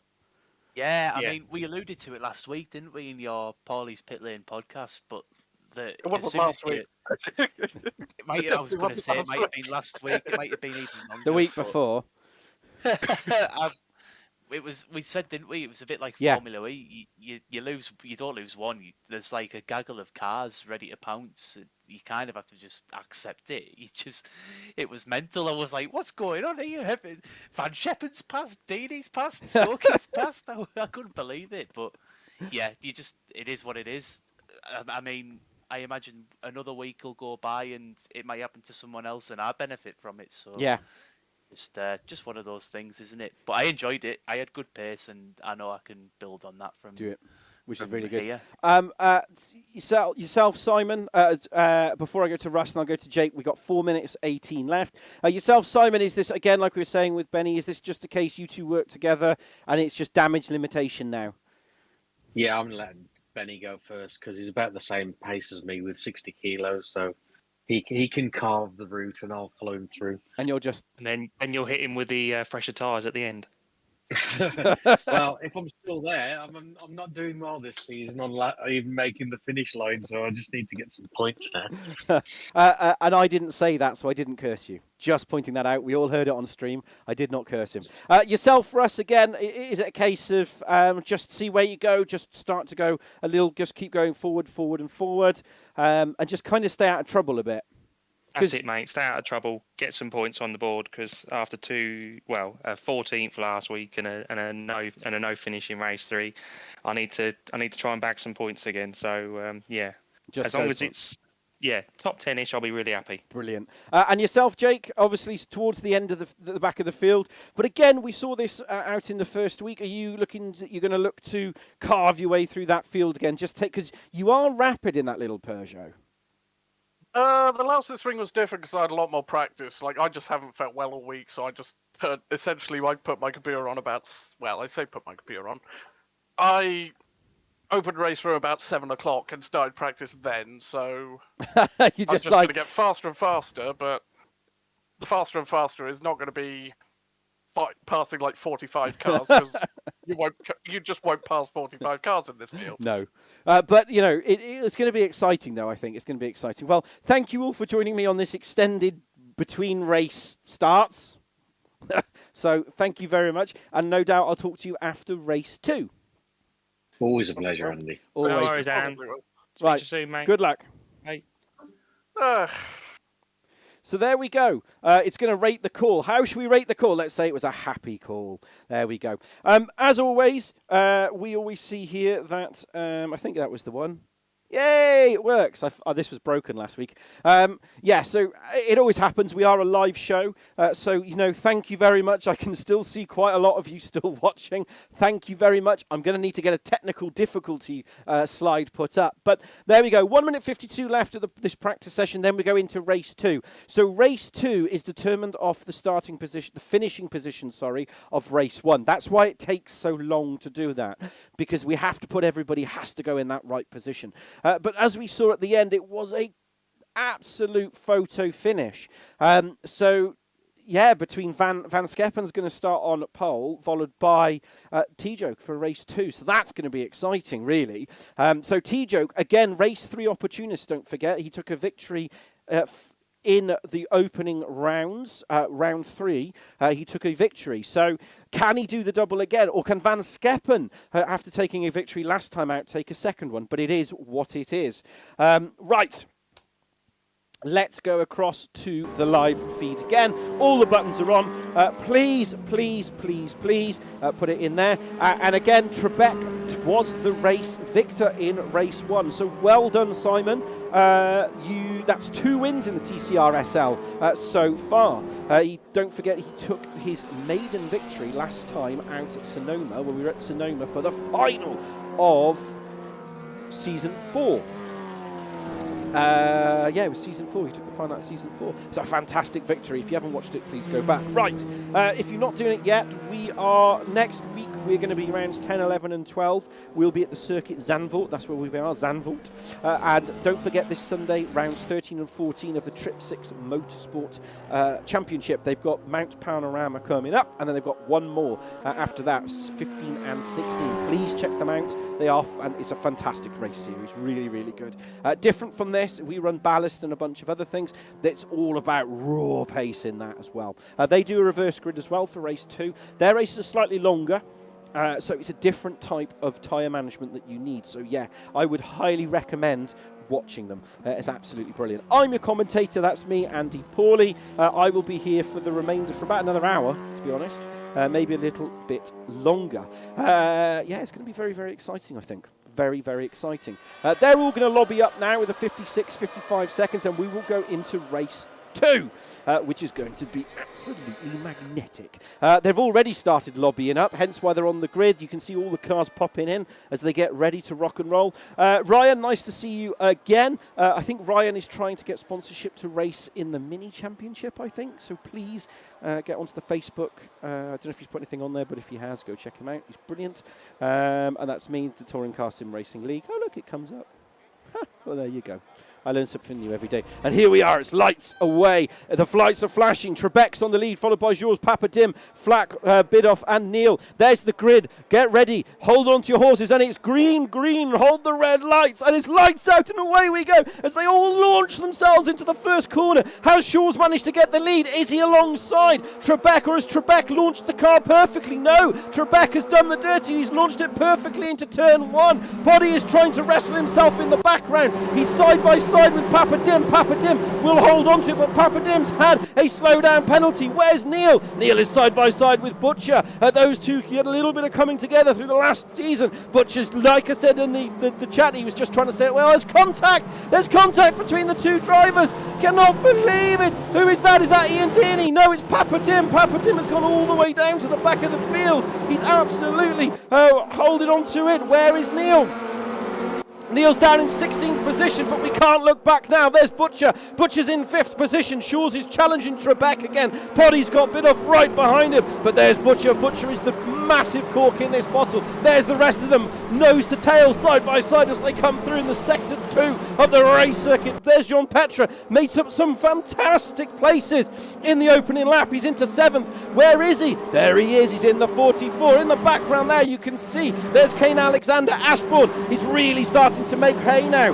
There's Neil and Norton. Norton's in the 29. He's right at the back of the field. There's Benny Norton. So Ashbourne has got past Benny Norton in the opening squabble, but there's Norton, he's in the 29, there's Neil in the 99, so Neil now really has to work hard, really has to turn it up if he wants to do anything. T-Joke is on the back of Butcher, we're keeping an eye on that board, but there's Ashbourne. T-Joke still on the back of Butcher, he's still trying to do it, and Deeks has made hay, so he's into 8th position. Jean-Petre is up to 7th, don't forget he started down in 11th position, no it was 10th, he started in 10th, so he's going to be back at the reverse grid. There's Markham side by side with Kane Alexander. Kane's in the 79, and just ahead of that's Markham's in the 28. There is Ashbourne and Derek Neal, so he's got past Derek Neal. There's the 96 of Neal. Behind that is Stu Neal, his father and son. The father should let him through, I suspect. Holding him up. No, his father's not letting him through. Yes, he is. His father's letting him through. The 96 has let the 99 through, but the two teammates are close in side by side. Right, Kane Alexander is really starting to make progress. Kane Alexander, don't forget, and Cokes is on the back of Butcher. There's Butcher riding on board now with Cokes. He's in 6th position, in 5th in that 30 through. VW versus Lincoln Co. Through the left-hander we go. Down to the rear camera. You're so close, you can nearly sniff the petrol coming off that car. Through the right side we go. Butcher's run a little wide there. Has that allowed the rest of the field to close up? No, it hasn't. There's Poddy. There is Trebek, Shaw's, Poddy and Lloyd, followed by Butcher. 33, closing the door. Neil is now on the back of Butcher, on the back of Norton. This is 17th and 16th. I'm watching Deeks and Dearnley in 8th and 9th as well. There's battles all the way through the field. Craig, he's not going to go up the inside there. He's just not going to go up there. He's trying to hang him on the outside. They're side by side as they come through to sector 3. They're going to have to give each other room. Neither of them are willing to concede the position. They're going to be side by side. This is very audacious, very dangerous. Can they hold on to it? Can Benny still hang it up the inside? He gives him just enough room. Benny's on the 29 left side. Neil's in the 99. Does Neil get a slowdown? No, he doesn't. Fantastic stuff. Slows the car down, then runs wide, bouncing across the car. Oh, has he damaged the car? Has he damaged the car? Benny Norton's got a slowdown penalty. Lloyd is at the front. He's attacking Flack. There is Lloyd. He's in the 22. There he is. He's in 4th position. There's the 84 of Poddy Flack. Up to 3rd, Wilson and Kane Alexander are going at it as well in 12th and 13th position at the back of the field. But there's T-Joke. He is absolutely on it. This is where he needs to get that Lincoln Co. And he's dragging, crucially, he's dragging Jean-Petre behind him, who's in 7th position. Papa Dim is now on the back of Derek Neal. Behind that is Martin Kirby. And it's important for Kirby. He's racing Derek Neal. T-Joke is now alongside Butcher, or was alongside Butcher. Papa Dim and Neil will change at the background. That is a guarantee, I reckon. Well, it isn't. Yes, it is. The positions have now reversed. So Papa Dim's up to 18th. Neil is in 19th position. But at the front, Trebek is, I think he's managing the pace. There's T-Joke. He's stuck in a field of cars. As we ride from Butcher, he's in 5th position. There is 6th and 7th respective. T-Joke's going to go right up the rear end. He's saying, oh, I'm coming. Is he coming enough? We don't know yet. Is he going to give himself a 99? Ask himself for a flake and check himself out. We will see. Through the right-hander we go. T-Joke's going for. He's trying to sell Butcher the dummy. He's going left. He's going right. Does he sail it up the inside? Does he get the car stopped? Butcher has no ballast. That T-Joke does have ballast, but that car is just... Oh, he's got the car stopped, rotated, just enough. Sensational between these three. They're absolutely nose to tail. There is Lloyd. Lloyd's going to go for attack on the side of Poddy. We'll keep an eye on the board, but he's going to go around the outside. I'm not sure you can go up the inside there. No, he doesn't. T-Joke thinks better of it. Leaves just one car's width, a head's whisker, and then he just goes round the outside. He goes, guess what? I'm coming. And there he is, straight through. Does he get the car stopped? Does he get it rotated? He pushes him a little bit wide, but leaves him one car's width. Butcher will sail it up the inside, and they will go for the old reverse of switcheroony, and he's done it. Sensational stuff. And you can see now T-Joke has lost out to Jean Petra. No, he hasn't, because there's Jean Petra. He's on the right side. T-Joke's on the 12th, but Jean Petra's carrying ballast. T-Joke's got ballast. Butcher's just a roadblock. And there's Ian Deeney in the 25. Poddy Flack is on the back of Trebek, and George is going for his first win of the season. I didn't see that on overtake. I'm watching an eye on the battle for the midfield. And behind that, there is Butcher and there is Lloyd as well. Lloyd is going to go up the inside of Poddy. No, he doesn't. Reset again. Ian Deeney, he's at the back of this train. In the background, Van Skeppen is going to go around Craig Deeks. I think Craig Deeks is slowing a slowdown penalty. Ashbourne's up to 14th. Benny Norton stuck behind Stu Neal. But this is the battle in the middle of the field. So Ian Deeney, there he is in 8th position, riding on board with him now. Wilson's on the back of Kane Alexander. I will keep an eye on that as it gets close, but Deeney is going for it. He's engaged overdrive. Does he go? Does he take too much overdrive? Does he go nuts? Does he sail it into the curb? No, he doesn't. There's Wilson. They're close together as well. The Deeks and Deeney battles all kind of slowed down for a little bit, but we are keeping an eye on it. Through the right-hander we go.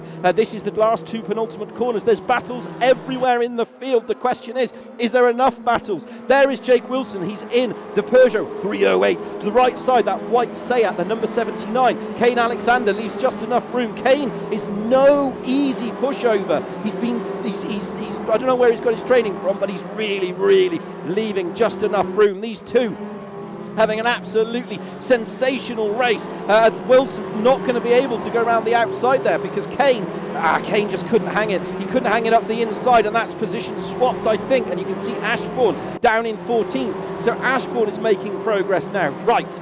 There is Ashbourne riding on board with Ashbourne. I am watching T-Joke and Butcher. Right, back to the Butcher T-Joke battle. Lloyd and Flack in third and fourth are battling each other. I think Lloyd's going for it. Lloyd's going to go up the inside. Does he get the job done? Gives him a little bit of a shovey, but this is just the way it is sometimes in touring car racing. There is Shaw's, and there is T-Joke. Has he done it? Has he gone up the inside? Does he get the move done? Yes, he does. But Butcher goes for the old switcheroo, but he'll be crucially on the outside into turn whatever this is, into that corner. There he is. And then he just gets a little bit shoved wide, and that allows Jean Petra to come through. In the 44, there's Jean Petra in the 44, and he's had to back out of it. Butcher's profiteered from it. So is Ian. So is who's in the 25? Ian Deeney. So you've got T-Joke followed by Butcher, followed by Ian Deeney, followed by Jean Petra. Jean Petra showed early pace in the opening part of the season, and Ian Deeney's going to go up the inside of Butcher. 2 into 1 does not go through that section. So Butcher's made contact. They've made contact. There's a car on the road. He's going to have to. They're all scrambling as they try to get out the way. Has he managed to do this? He needs to hold on. Where is he? Does he hold on to it? That's allowed Ashbourne to get past or alongside Kane Alexander. So Luke and Deeney retired. 2 retirements. There is Ashbourne in the number 13, and besides that, it's Kane Alexander. So these two have reset. 6 minutes to go. This is the battle for 12th and 13th. So in 13th position, riding on board now, is Simon Ashbourne. Slow down penalty. Lloyd Bidoff. He's really going to have to learn how to shave that off, because the problem he's now going to have, Poddy's right on his rear wing again. So because Lloyd made that tiny bit of mistake, Poddy has really started to find form in this, but he hasn't got. Where's his teammate? Benny Norton is down in 16th position. He's just behind there. Van Skeppen is now going on the back of Butcher. We'll keep an eye on that as it unfolds. Trebek is slowly starting to wield in. There's Van Skeppen with Butcher. It gives him just enough room. I think Butcher might be high on the old points there, which is why he's being very careful through this. He's got 5 minutes to go, but Butcher's in a solid 8th position. Craig Deeks and Markham. So Markham's just allowed him to go through. T-Joke has had a slow down penalty. There's Wilson, who's joined the party. Where's Kane Alexander? He's all the way down there. So Trebek and George are back on. This is the battle for the lead. So in first position is Shaw's. Then you've got Trebek in second. Craig Deeks and Markham are also still battling in the background. We are keeping an eye on that. Riding from the rear camera down to the rear view camera. This is first. This is Shaw's. He's hunting down his first race victory of the season. He is a race winner, but not so far in season 5. Behind that is Trebek. He wants to go for another one. Craig Deeks and Markham are side by side. Behind that is Wilson. Wilson's on the left. 3 into 1 doesn't go. Wilson's thought better of it. He's slowed off in the background. Ashbourne and Neil. Neil's got past Ashbourne, so Neil on a recovery drive is up into 12th. position. Craig Deacon, Markham are side by side. Markham's in the 28th, Sayat at the number 12, that white and red car, that the one in the middle, the burger between the buns, that is Craig Deeks. Behind that is Jake Wilson, he's one of the buns before the burger, and then behind that you've got Ashbourne and Neil, followed by Kane Alexander, and they're all close together, so this entire field now is just clumping together behind Ashbourne. Trebek, he must have gone off the road somewhere because he's lost a lot of places. Here's Jean Petra. So Jean Petra's up to 6th position. He's on. He's learning to deal with that recovery drive. There's Lloyd in 3rd position currently. So Jean Petra is currently in 6th position. He was 2nd and 2nd first week out, and then from there he's not really been able to push himself up the field, but he was carrying Max Neil enough, makes no difference, maximum ballast, and that's really hurt him. But T-Joke has just been up and down the positions all night. So T-Joke's in 5th, and then you've got 6th, which is Jean Petra. Benny Norton's now on the back of Kane Alexander. He's on the back, I think. Kane's going to put up a fight, but he's not going to put up that much of a fight. No, he's thinking better of it there, I think Kane is thinking about that opportunity because he's ahead of Neil and he's ahead of Kirby. Dougie hasn't started and Campion hasn't started. Wilson's on the back of Neil. Neil's at the front of Wilson. Ashbourne's going to go up the inside and just say, well, I'm coming through. Yeah, he's given a little of a tap, goes through, says thank you very much. Wilson will be at the back. Trebek is on the back of George, so this is the battle for the lead. I will keep. Kane Alexander is on the back of Norton. Kane Alexander is going to go round Benny Norton. So Kane Alexander is now up into 15th position. If he can hold this, Kane will get a championship point in terms of on the board. Sensational stuff. Neil has had a slowdown penalty again, which has put him right into the clutches of Ashbourne. So the 99, the white car at the front, that is Ashbourne. That is Stu Neil. This is Stu Neil behind that, and then Craig Deeks on the back of Markham, and Papa Dim is recovering up to Wilson. So this is 11th, 12th, 13th and 14th. Neil's he's going to have to learn, he's going to have to shave off the penalty if he wants to do anything. Oh, there's contact, I think.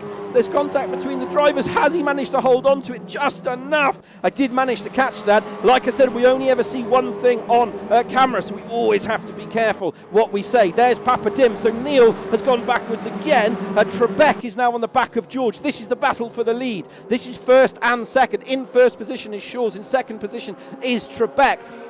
Shaw's is looking for a race victory this season. Trebek has already got a race victory. Lloyd in the back has got 3 race victories. There he is. But these front 3 are no strangers to race victories. Nor is Poddy Flack in 4th, nor is T-Joke in 5th. So 1st to 5th, all have had race victories. Not this season. Well, one has, but the others haven't. No, 2 have. 2 have this season. I need to work out my maths, but they're all close. Neil is now basically being mugged by Norton and Alexander there at the back. But we're going to watch this lead battle through the final race of the middle race. We're on board with Shaw's. He's in 1st position. Behind that is 2nd. That is Trebek. This is 1st and 2nd. It is equal machinery. Britain versus the Netherlands. Who is going to come out victorious? Who is going to take race 2 victory? It's 50 seconds to find out. It's almost near enough, makes no difference. 2/3 of a lap with 1/3 to go. No, it's 2/3 to go. Stu down, another slow down penalty. They come through into this corner, through the left-hander they go. As you can guess, I don't know the corners. Can Shaw's do it? Can Shaw's hold on to it? Papa Dim is on the back of Wilson. Papa Dim is now ahead of Neil, originally where they were. Through the little chicane they go. There's Poddy in 4th. He has the early attack, but then he just slows down. There's T-Joke. They're all kind of stuck together like glue at the moment. We've left the lead battle because the gap as near as us makes no difference. Can T-Joke hold on to 6th? There's John Petra. He's in 6th position. There's T-Joke. He's in 5th position. Ashbourne's on the back of Derek, on the back of Neil, and Papa Dim and Wilson are side by side. Papa Dim is going to get a slowdown if he goes out there. Yeah, he's got himself a slowdown. Kane Alexander and Neil are side by side as well. Neil must have broken the car. There must be something with that car because it doesn't seem to be pointing in the right direction. No, there's something wrong with it. It's wobbling all over. But Trebek and George. So George, are they going to go to the line? Is it going to be? Whoa, it was like 0.06 of a second. Shaw's takes victory, followed by Trebek, followed by Lloyd, followed by Poddy, followed by T-Joke. followed by Jean Petra, Van Skeppen, who I haven't really talked about, Butcher, solid 8th for him. Markham is in 9th, Deeks is in 10th position, Papa Dim is in 10th, Ashbourne is 11th, Wilson is 12th, Papa Dim, Norton, Kane Alexander, Stu Neal, Martin Kirby, and Derek Neal. And I'll save a picture of that just in case. So Derek Neal is going to bring the car home in 18th position. And Ian Deeney is a DNF and Luke Dugdale is a DNF. And there is classifications of your race results. Ian Deeney got fastest lap. He gets a point, I think. I'm not entirely sure. If you get a DNF, I'm not entirely sure you do get a point. Someone will correct me in the rules at some point. But a 141.03, so he was just rapid. Lloyd 141.58 and Shaw's a 141.058. So Shaw's is your provisional race 2 winner. And Trebek was provisional race 1. Trebek puts himself into 2nd. Lloyd Flack, Tijoke, Jean Patra, Von Skeppen, Butcher, Markham, Deeks, Ashbourne, Wilson, Papa Dim, Norton, Alexander, Neil, Kirby, Neil, Deaney and Dugdale bring home the 20 cars for the evening. What a race. Fantastic stuff. Right. As always, as I always say, there are always multiple talking points. We only ever get to see one angle. I don't know why I'm actually pointing at the camera because you can't actually see the camera, but there we go. Let's go across to the drivers and we will see if there is anybody. And yes, so Jake is in there. Jake, can you hear me? I can hear you. Fantastic. That looked a lot better race. From my perspective. Depends what you mean by from your perspective. Well, I'm saying that because you might come on and say, no, it was a horrible race. It was rubbish. I don't like it. I don't like this track. Pick one of 10 racing excuses. Let's see. I can't use weight because my car's the lightest on the grid, so I'm going to use power as an excuse.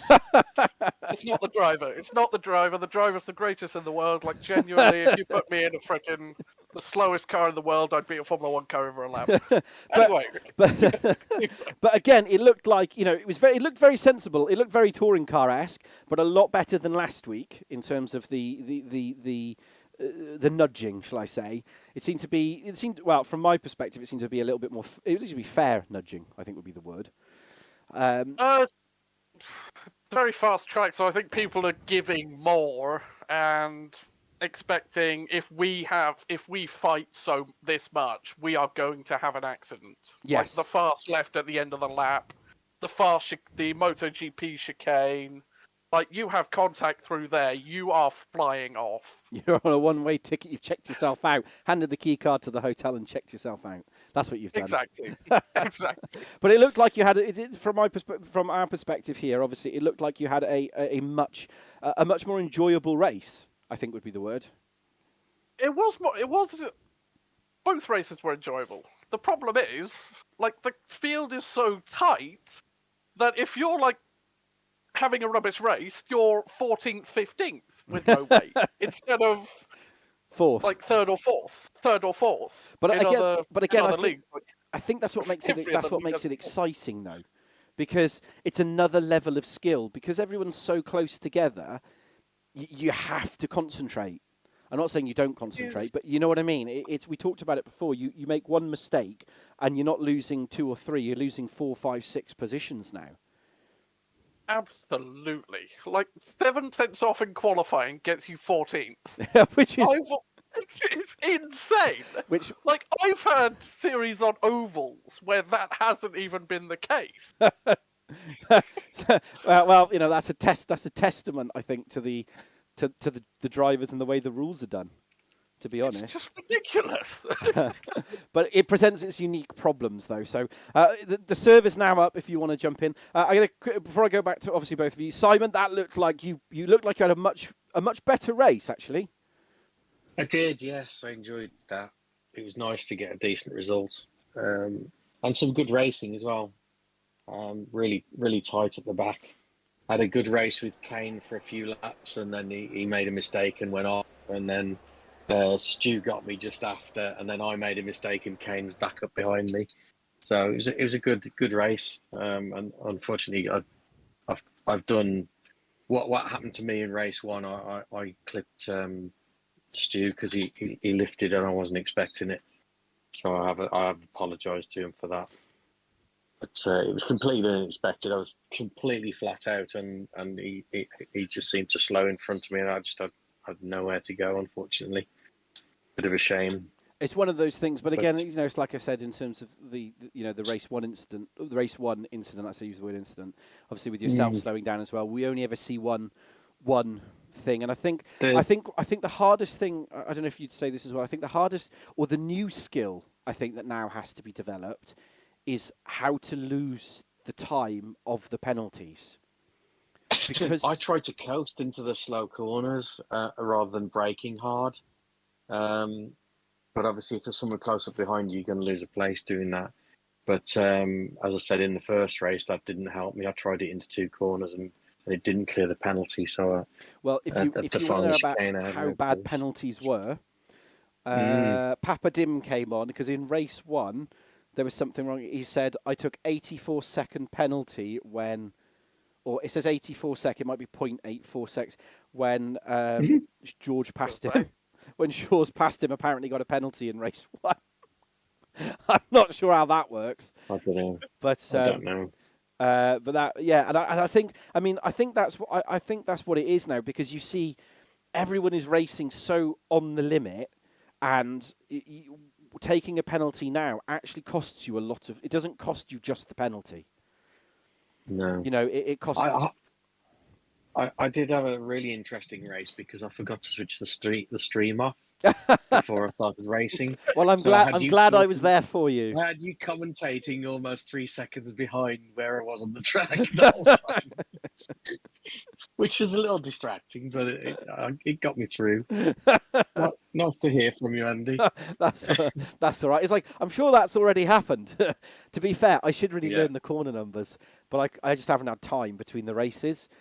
And I'm just making them up. I guess that corner. I know the track. I just don't know the corner number. I referred to the fast chicane as the MotoGP chicane. So we just go for that. Just go for it. Overall, again, yourself, Simon, obviously, and yourself, Jake, towards the back of the field as well at the moment. And obviously, it's we were talking about that. The timings are so close that you're separating the field, but. The guys at the back, because obviously we're doing the different classes now. They are really battling each other hard. Kane, I don't know where Kane finished actually in the end. Everyone is, Andy, that's the thing. There's battles all through the field. So Kane has got himself a championship point. Woohoo. Which I know sounds a bit nuts, but that's a real achievement. Because the field is so close together that there's only scoring from 1 to 15, but he's got, because he was up to I think 9th at one point, something like that. I think so. But like you said, everyone's battling hard because I don't think he was 9th in race 2. Sorry, I don't think he was 9th in race 2 because he was always around me. He was like on the fringes of like the top 10.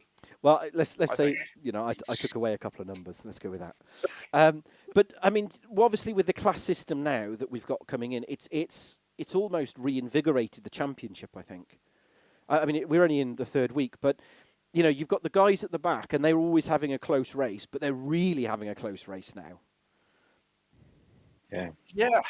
The only thing I hate about it is, like, I'm just constantly thinking about relegation, and I'm fed up of thinking about relegation for other things. Yeah, but basically, we'll talk after race 3. I can go into more detail about the whole system because it's something that was lifted from another league we used to run for Project Cars 2. And it worked. You know what? It works really, really well. It's one of these things that it works really well. And I know because I spent my life in League 3. Before I flipped to commentating, I spent all of my time in there. Now you're in League 4. so you went from being a monkey at the back to a monkey on the mic. Yeah, I should get a T-shirt that says that. Monkey on the mic, not a monkey at the back. But anyway, right. Good luck for race 3. It's been 2 fantastic races, I think, so far. I think it's been a real turnaround from last week. I think it's been exceptional. So hopefully race 3 is going to be race 3. I think is going to be exciting. I think it's going to be. I don't know who's going to win it. Not too exciting. not too exciting, I hope. As long as the Peugeot wins, I don't really care who wins, to be honest. Do you know what? I'll curse everybody, and then we'll see what happens, and we'll go from there with it. But you all know I want the Lincoln. You all know that I want the Lincoln Co to win. Yeah, that's already had a win, so I don't really care about that one. I love that car. That is just my favourite car out of all, except the yellow DHL Audi. But that's not in the front 4 positions. So if that was in the front 4 positions, then the yellow DHL Audi would win. Okay. Speak to you later. Right. Bye, boys. I'll speak to you after. Good luck. Well, there we go, everybody. So we are in for the final race of the final race of the evening. Let me make sure I turn this back on. It's the final race of the evening. It's been 2 fantastic races so far, but as I always say, there are always multiple incidents and multiple views in terms of when we see those. So an apology always goes a long way, but as you know, as I say, that's by the book. We only ever see one view. So we are running a little late to schedule because we did have some technical difficulties tonight. We have only got, according to the board, 19 drivers in, so we are missing somebody. We're not missing the pole sitter. I'm not quite sure who we're missing, but we've got 19 drivers in. So we are obviously got one driver. We are missing Kane. No, we're not. Kane Alexander is in. He is in. There he is. It is what it is. So we are missing drivers. So let's go back across to the live stream. And the guys will get ready to lobby up. I say guys because as far as I'm aware, there are no women in here and nobody identifies as anything else. So that's why I say that. So please don't report me. So I think we're either missing Luke or Ian Deeney. We will see. Yes, we are missing Ian Deeney at the moment. So here we go. So, ready for the final race of the evening. 15 minutes, reverse grid. Watch the lights at the top. They go red and they will go green, green, green. And it's lights out and away we go. And T-Joke has had a horrible start off the line. Van Skeppen has managed to launch himself into pole position, into the front. Stu Neal will be up the inside. He's going to have to sort himself out into turn 1. Has he managed to do it? Yes, he has. Papadim is up into 6th position. Fantastic stuff as they all stream through into turn 1. Race 3 is where we see the most incidents, so they're all going to have to watch themselves, line themselves up, get themselves nice and tidy. In the back, Trebek and George are going to start making progress. Trebek was race 1 winner, don't forget. Aaron Markham has more contact with the side there as he had a little bit of push as they all run wide. They're all going to get a multitude of slowdown penalties, but at the lead at the moment you have Van Skeppen leading by Butcher, by George, by Tijo, by Lloyd. He's got himself up into 4th position. Neil is up to 5th and he's going to make hay now. He's going to turn it up to 11. Papadim is at the back of Poddy. There's Shaw's. Shaw's is into 8th. He's really making progress. Derek Neal and Luke Dugdale's going backwards fast. He's side by side there with Kane Alexander. Whoa, they're all over the road. They're going to have to hold on to themselves. Oh, poor contact. Poor re-entry coming into the track. Have they managed to hold themselves off? Yes, they have. Luke's got off into the distance. He's really going to struggle. He sets himself up. He's reset, so that's really, really not helped. Butcher's on the back here of Van Skeppen, so Butcher is going for a race win. He's in the 33. That'll be another race victor tonight. Their question is, at this rate, there will be a 3rd race winner. Poddyflack's on the back of Neil. This is 6th and 5th. Poddyflack is in 6th. Ahead of him is Stu Neal in the 99. But ahead that is Lloyd. Lloyd is just doing all he needs to hold on to the championship. He just wants to get points on the board. Let the front squabble themselves. Benny Norton is now at the back of has got past Kirby. Stu Neal's on the back of Lloyd. So Stu Neal has turned it up, riding on board with Neil. He's in 5th position, just ahead of them. He's the 22. That is Lloyd, championship leader. 80 kilograms on board. Luke Duke. What is a slow down penalty on the board, riding from the rear view camera of Lloyd. He's in 4th. There is 5th, 6th, 7th and 8th. They are all nose to tail, just like the M25 car parking lot on a Friday. The lead battle is kicked off again. So Butcher needs to make hay. Van Skeppen, he's gone defensive. It's going to slow him down. There's Butcher in the 33. He is now side by side. He's on the wrong side. T-Joke is going to join the party and says, you three have a go. I'm going to join it. Butcher's lost out. I think he lost a little bit of confidence there. Or he's got some sim twitching going on. Yeah, his car's sim twitching. He needs to be careful. He doesn't want to end up with a penalty because the cars bounce into each other. But Van Skeppen is leading, followed by Butcher, followed by T-Joke, followed by Lloyd. Neil hasn't let up the pace yet. He's in the 99. Right, leaving that battle, Jean Petre, he's in 13th. He is right on the rear end here of Craig Deeks in 12th position. This is 12th. There is Jean Petre. He's 13th. It's the Swiss versus the British. Neutrality versus something that I can't say without getting banned, so I cannot say that. These two are close together. Can they do anything? Derek Neal and Ashbourne. Ashbourne, I think, is on a recovery drive at the back. Right, the battle for the lead is really hotting up. At the front is Van Skeppen, followed by Butcher. There's Butcher in the 33, followed right behind that T-Joke, followed by Lloyd, who is slowly closing the gap. You get the feeling that Butcher, riding on board with him now, is the faster of the drivers. Van Skeppen has ballast on board. Don't forget, right, Jean Petre is right up the rear end here of the 28. You've got Peugeot, VW, Seat versus Seat. There is Jean Petre. He's in 13th position. He's right at the rear end there of Aaron Markham. Poddy Flack is at the back of Neil, followed by Papa Jim and George. Those three are all close together. They're all spacing each other now. They've all bunched up. You can see them in the queue. 1, 2, 3, 4, 5, 6, 7, 8, 9. Side by side. Shaw's is side by side with Papa Dim. These two are Greece versus the Netherlands. So you've also got Neil, followed by Poddy. Poddy's attacking Neil as well. They're so side by side. Neil's thought better of it. He's let him go, I think. Oh, Papa Dim. Shaw's is surely going to go up the inside and take the position. Yes, he has. Shaw's. He's in that black 53. That's the ex-worked car of the man who I forgot who was there last season, but he's had a slowdown penalty. Oh no, I think he's let him back through. Something must have happened, I think, and he's let Papa Dim back through. He's let him retake the position to avoid any form of, I think, inquiry. So it's reset all over again. Right, Lloyd is now at the back of T-Joke. His car looks very damaged, but I don't think his car is damaged, if I'm perfectly honest. I just think the game's had a sim twitch somewhere. But the moment Van Skeppen's going for the double in terms of 2 race victories this season. Then you've got T-Joke. He's a race winner, followed by Lloyd, who's in 3rd, he's a race winner as well. Right, Aaron Markham. There's Aaron Markham, he's in the 28, riding on board from Craig Deeks. Butcher's on the back of Van Skeppen. I am keeping an eye on that. There is Markham. He's going to go up the inside. He's side by side. Butcher is now going to go around the outside of Van Skeppen. Has he set him up for the corner? Yes, he has. No, he hasn't. Yes, he has. Yes, he has. Sensational move. Does T-Joke sail it up the inside as well? No. Yes, no. Yes, no. Ooh, a little bit of a squabble between the two, but they've managed to hold themselves on just enough, and Butcher takes the lead with 2/3 of the race to go. But he needs to make haste now, because if he doesn't put himself into 11, he's going to end up all over the road. It's going to be very, very close in terms of where he is. But there's Van Skeppen in 2nd, there's T-Joke in 3rd, followed by Lloyd in 4th. Butcher now just has to keep his head. He is a race winner, don't forget. He just needs to put his head down and get on with the job in hand. That's all he needs to do. Saving grace is Papa Dim. Butcher is faster in Sector 1 and Sector 2. In the background, you can see Neil is now the blocker. Behind Neil is Shaw's. There's Neil, the white 99, followed by Shaw's, followed by Papa Dim and Trebek. So Shaw's has cleared Papa Dim. Papa Dim is the Alfa Romeo, that 958 Sandero. Black, white and red car in the middle. Sensational stuff.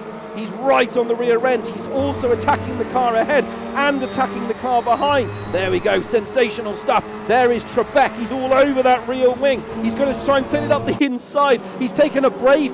he's serving a slowdown penalty. Serving a slowdown penalty. Right, Lloyd is trying to attack now. Lloyd is in 4th position. So in 4th is Lloyd, 22. Seat Cupra, followed by T-Joke. T-Joke's gone defensive. He's in the 12. Butcher. What's happened to Butcher?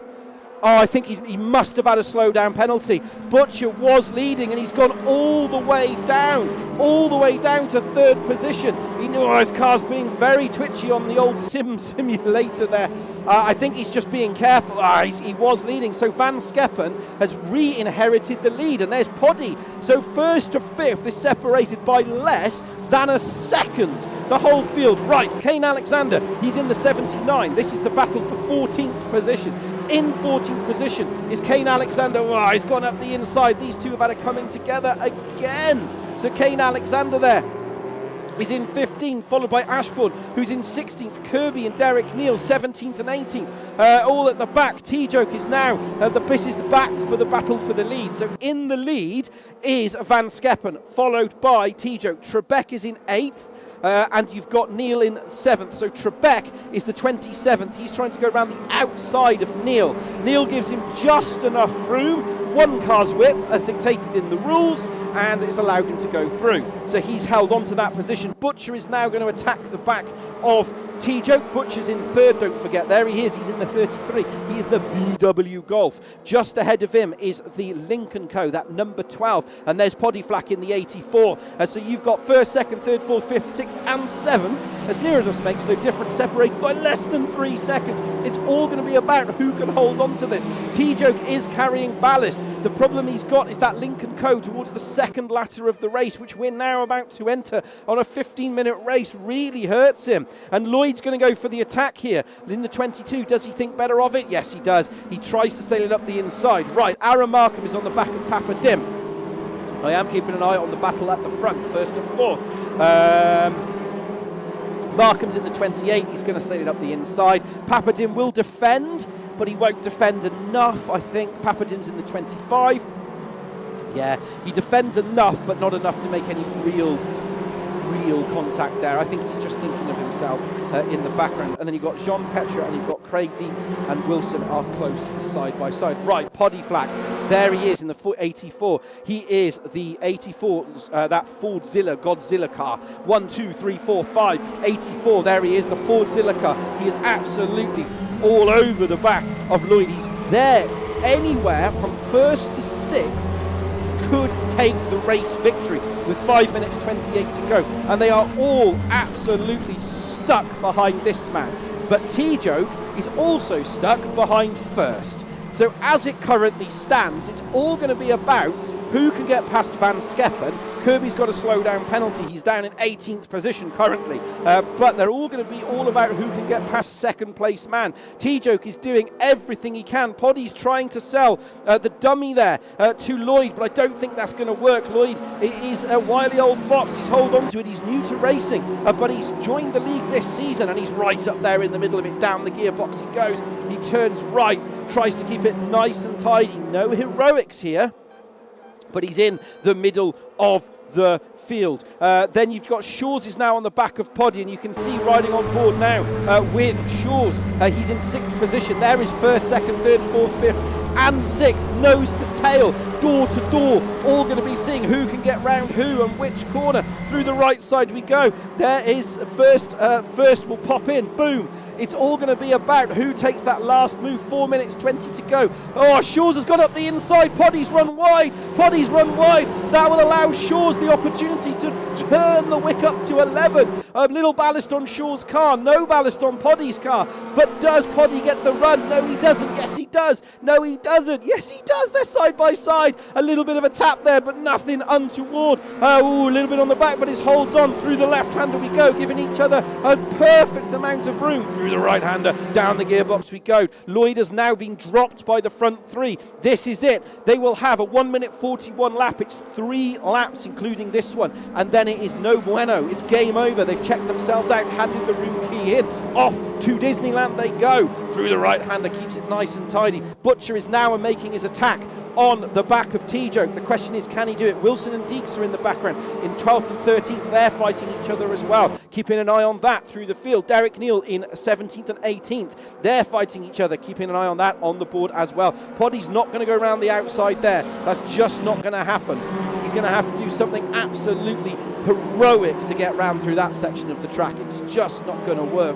Through the right left-hander we go. Butcher's in third. He's holding on to it. He's after a podium position this season. So he's really, really wanting it. He was leading at Zolder, and then he lost the lead, and it looks like he must have had a slow-down penalty, which is why he's not leading. He's in third position. Tjo is in second, followed by Van Skeppen as they're coming. Butcher's trying to sell him up the inside. Lloyd's going to attempt to go around the outside, but that's just he's going to have to keep his nose in and not let the door open, because he could get tagged. Does he get tagged? No, he doesn't. But Shaw's is going for round 2. Poddy gives him just enough room, but he thinks widely of that. He shuts the door solidly closed. He says, nope, that's not coming through. It resets all over again as we look at the middle of the field. So this is first, second, third, fourth, fifth, and 6th. Craig Deacon and Wilson are fighting each other. This is the battle for 12th and 13th. Papadim in 9th and 10th. So we've just joined the battle for 13th and 12th. I am keeping an eye on the rest of the board. Do not worry. These two are battling each other as well. Holding it on. Right, Butcher is there launching an attack now. Lloyd has launched the attack. He's gone up the inside. Does Shaw's follow through as well? Yes, he does. Poddy made one little mistake, I think, and he's just gone back. So Lloyd has gone into 4th. Shaw's is into 5th. T-Joke has been released, but now he's just not going to get enough time. They will have one more go, so Butcher is going to try and hold on to 3rd. Lloyd is in 4th. Shaw's has made his way up to 5th. Trebek has joined the back of the party. So Trebek is going to try and get past Poddy through this section of the track, and it's very, very tricky. There's contact between the two, and they spin off into the distance. Cannot believe it. Absolute dangerous stuff through there, and the biggest loser off that I think was Poddy. So Trebek will rejoin back in 11th position. Poddy is into 15th. Where is Lloyd? So Lloyd has been gifted 3rd. Butcher is into 4th. I think Lloyd's got past him, but Van Skeppen is going to take another victory. Where's Wilson? Wilson is going to get overtaken by Trebek. There he is. Does he hold on to it? Can he do anything from here? No, he can't. Wilson's gone through. No, Trebek will be on the inside. No, they've set themselves back in.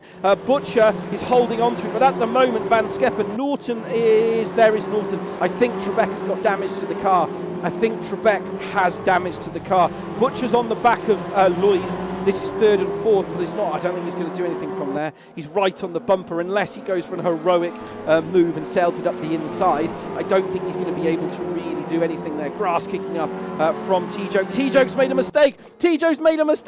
Has that allowed Lloyd to come through? Yes, it has. So Lloyd has been gifted a position, and Shaw's is going to attempt to go up the inside. Does he get the job done? Yes, he has. And T-Joke's gone wide again.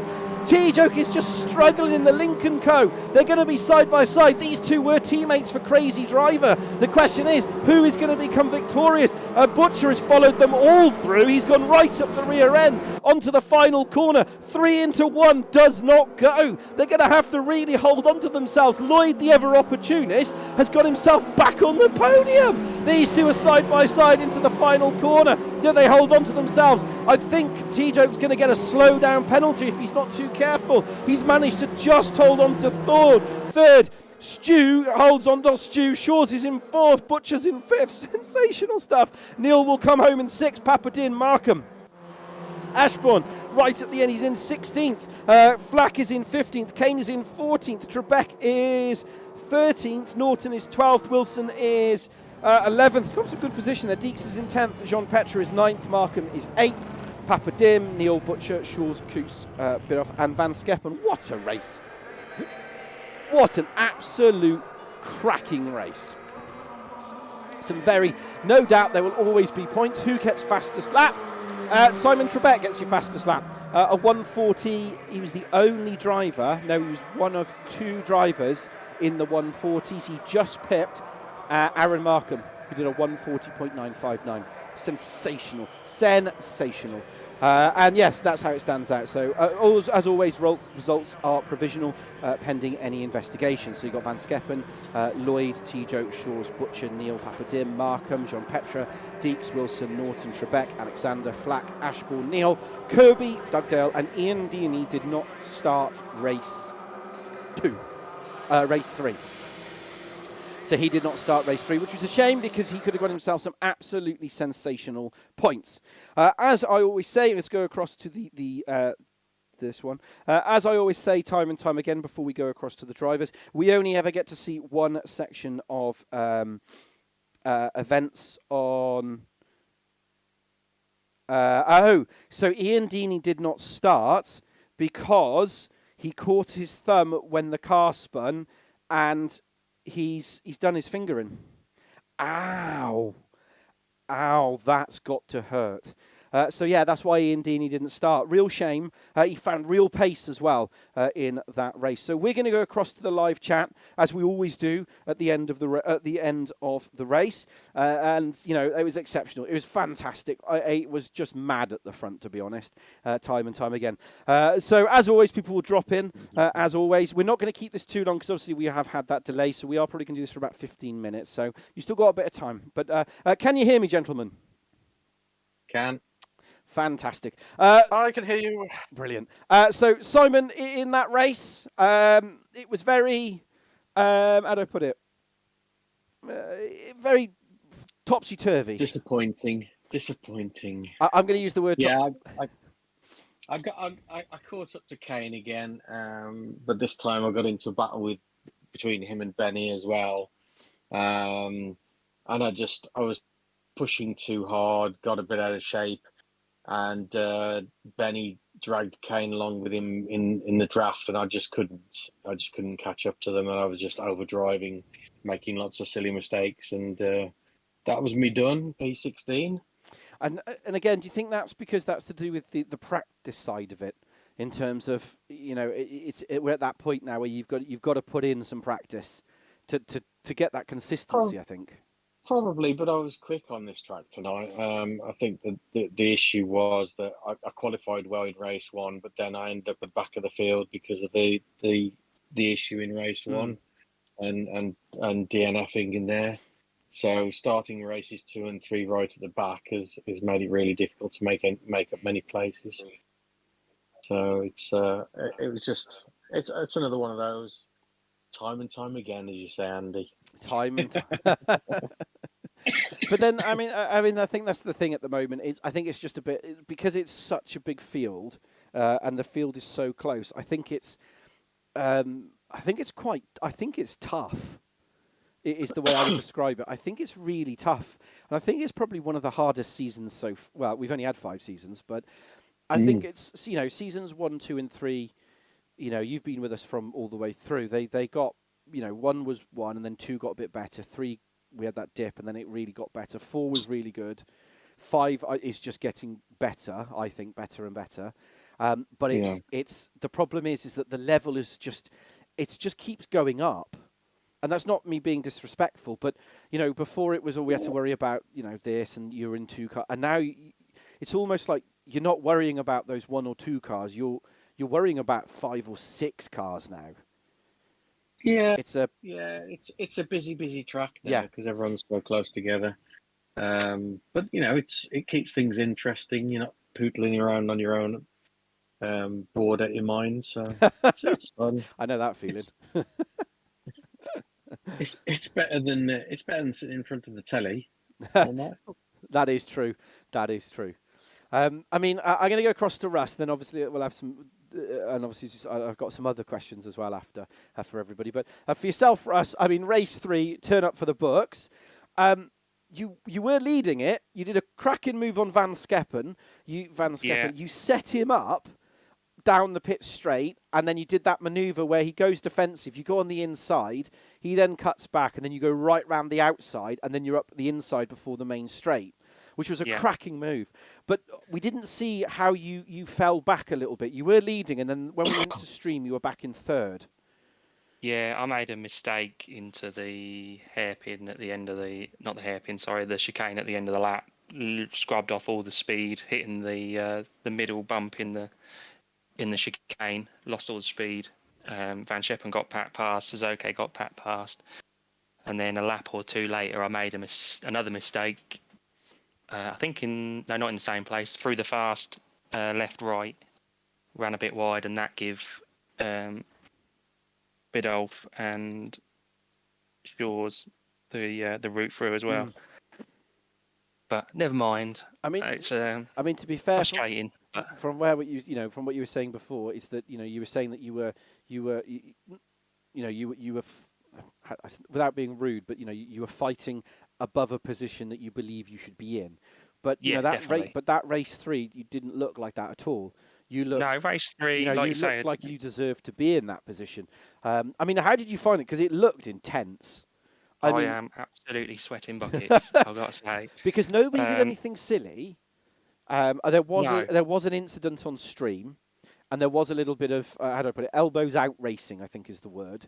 But everybody. It looked not everybody, but it looked like it was fair. It was like if you hit, if you elbows me, I'll elbows you, sort of thing. But I mean, it looked intense because everyone swapped positions. It wasn't just like with one and then no one made enough progress to break away.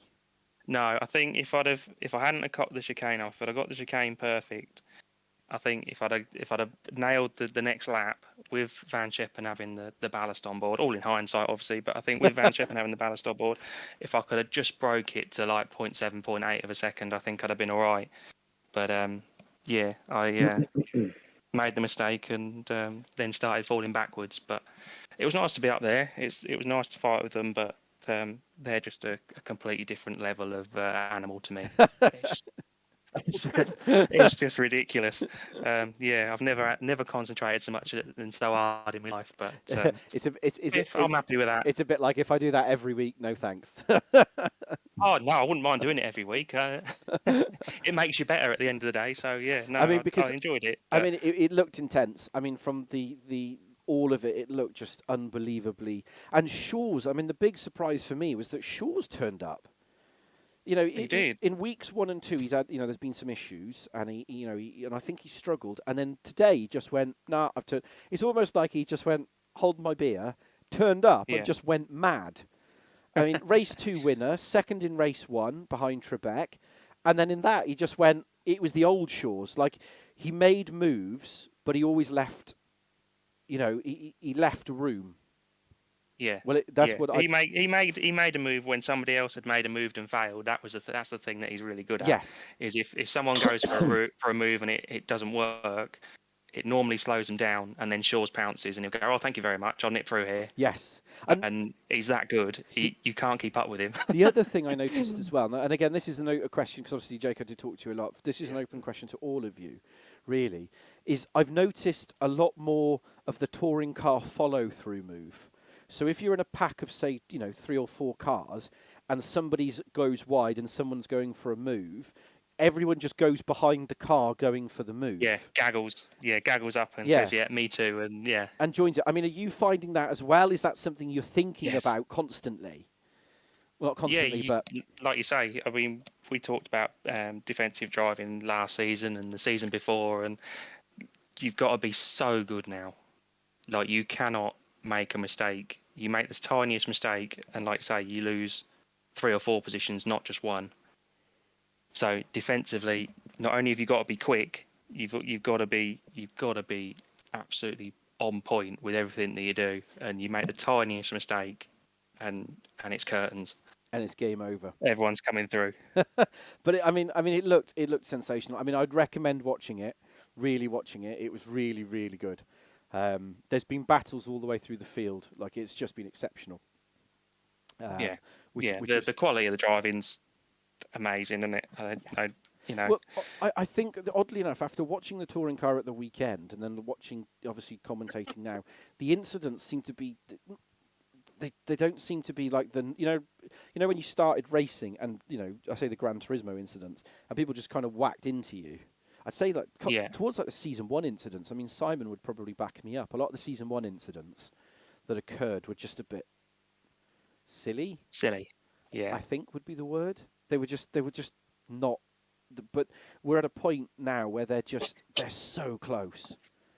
We've been really lucky. We've never ever had proper malicious incidents. People driving deliberately into it. We've never had that. No, I don't remember that ever happening once in this league. They'd get banned. There'd be an instant banning. Exactly. So it's never happened.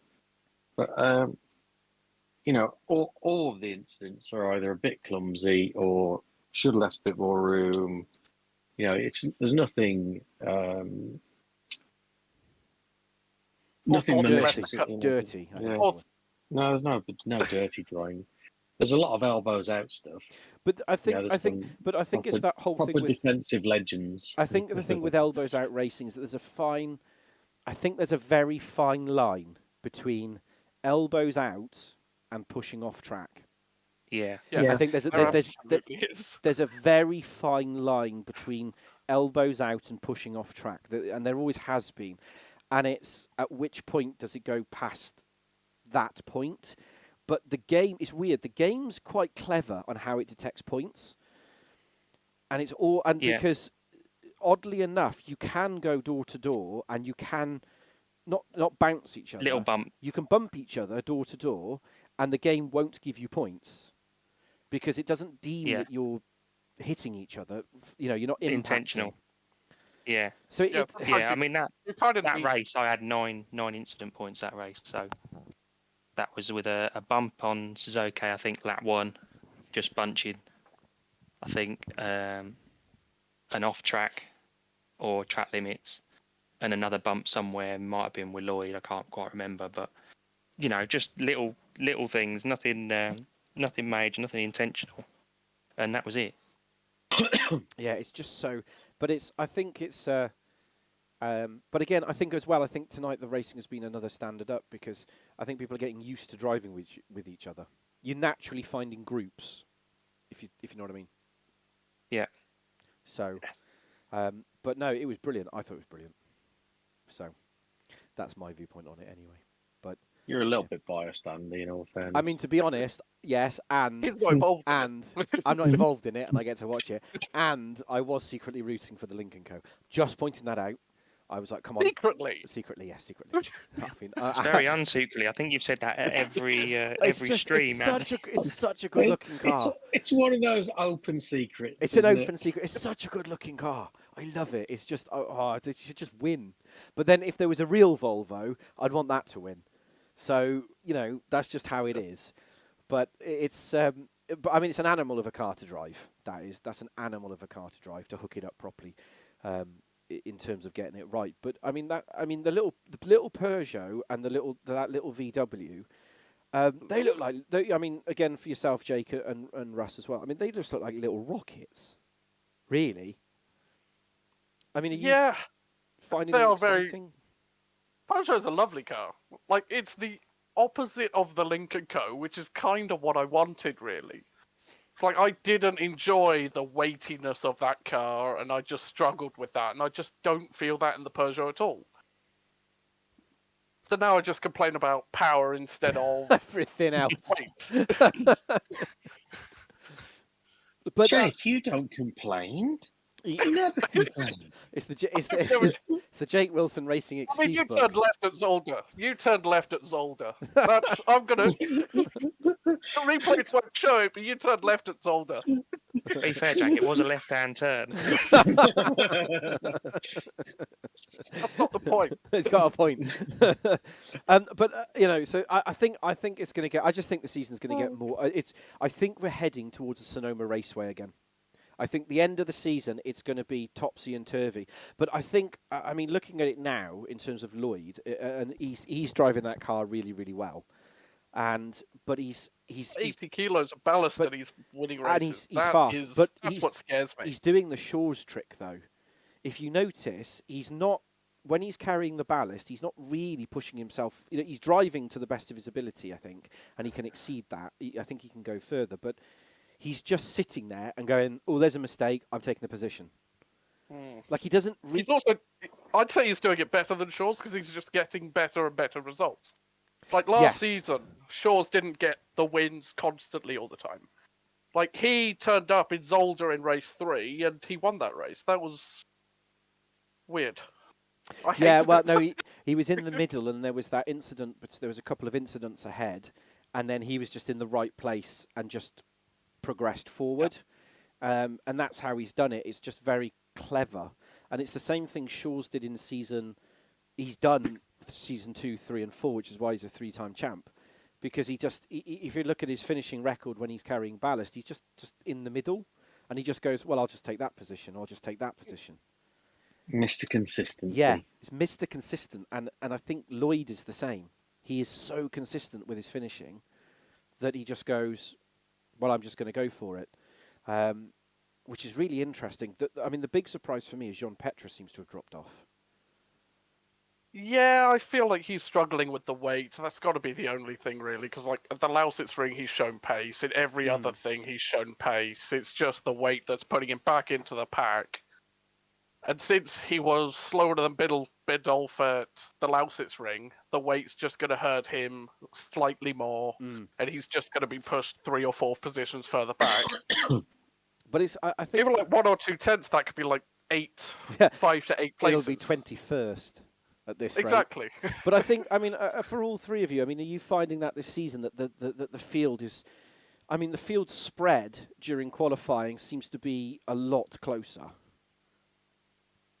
I mean, are you finding? I know we've touched on this before, but are you finding that extra? You've got to turn up to qualifying, and you've got to put in the pace. I need to put in more practice. It's like, I normally practice 2 nights a week, but I think I might need to do more because, yeah, everyone is just so quick. Like, it turned up and in the practice, I did like a race run, and I looked at my lap times, and I was 15th or 16th fastest on a race. I was 16th, so you're probably 15th. And I was like, oh. I ran race pace as well. And after a quick test on Sunday, I was quite looking forward to tonight. I thought I was on pace, and then like you rock up and it's like, oh dear, I'm well off. And then qualifying, I managed to pull a half decent lap out of the bag and started. I think it was 7th or 8th. But it's the little consistency. It's not. I think. Yeah, it's the consistency thing. Season 4 and season 3. I mean, you joined season 2, didn't you? You were 2, yeah. And then Jake, you ran with us last season as well. Yep. And obviously Simon's been since season 1. Is that before you could almost hook up, 1 or 2 good sectors, and I think this season now it's not. You've got to have 3 consistent good sectors. Yeah, you got to nail it, and you've got to do it 2 or 3 times as well and try and better it, which is such hard work. And yeah, like I say, obviously the pace of these guys is just unreal. So it's, for me, I might have to try and do a little bit more practice, but then, just to keep not in terms of pace, but just consistency of a decent pace.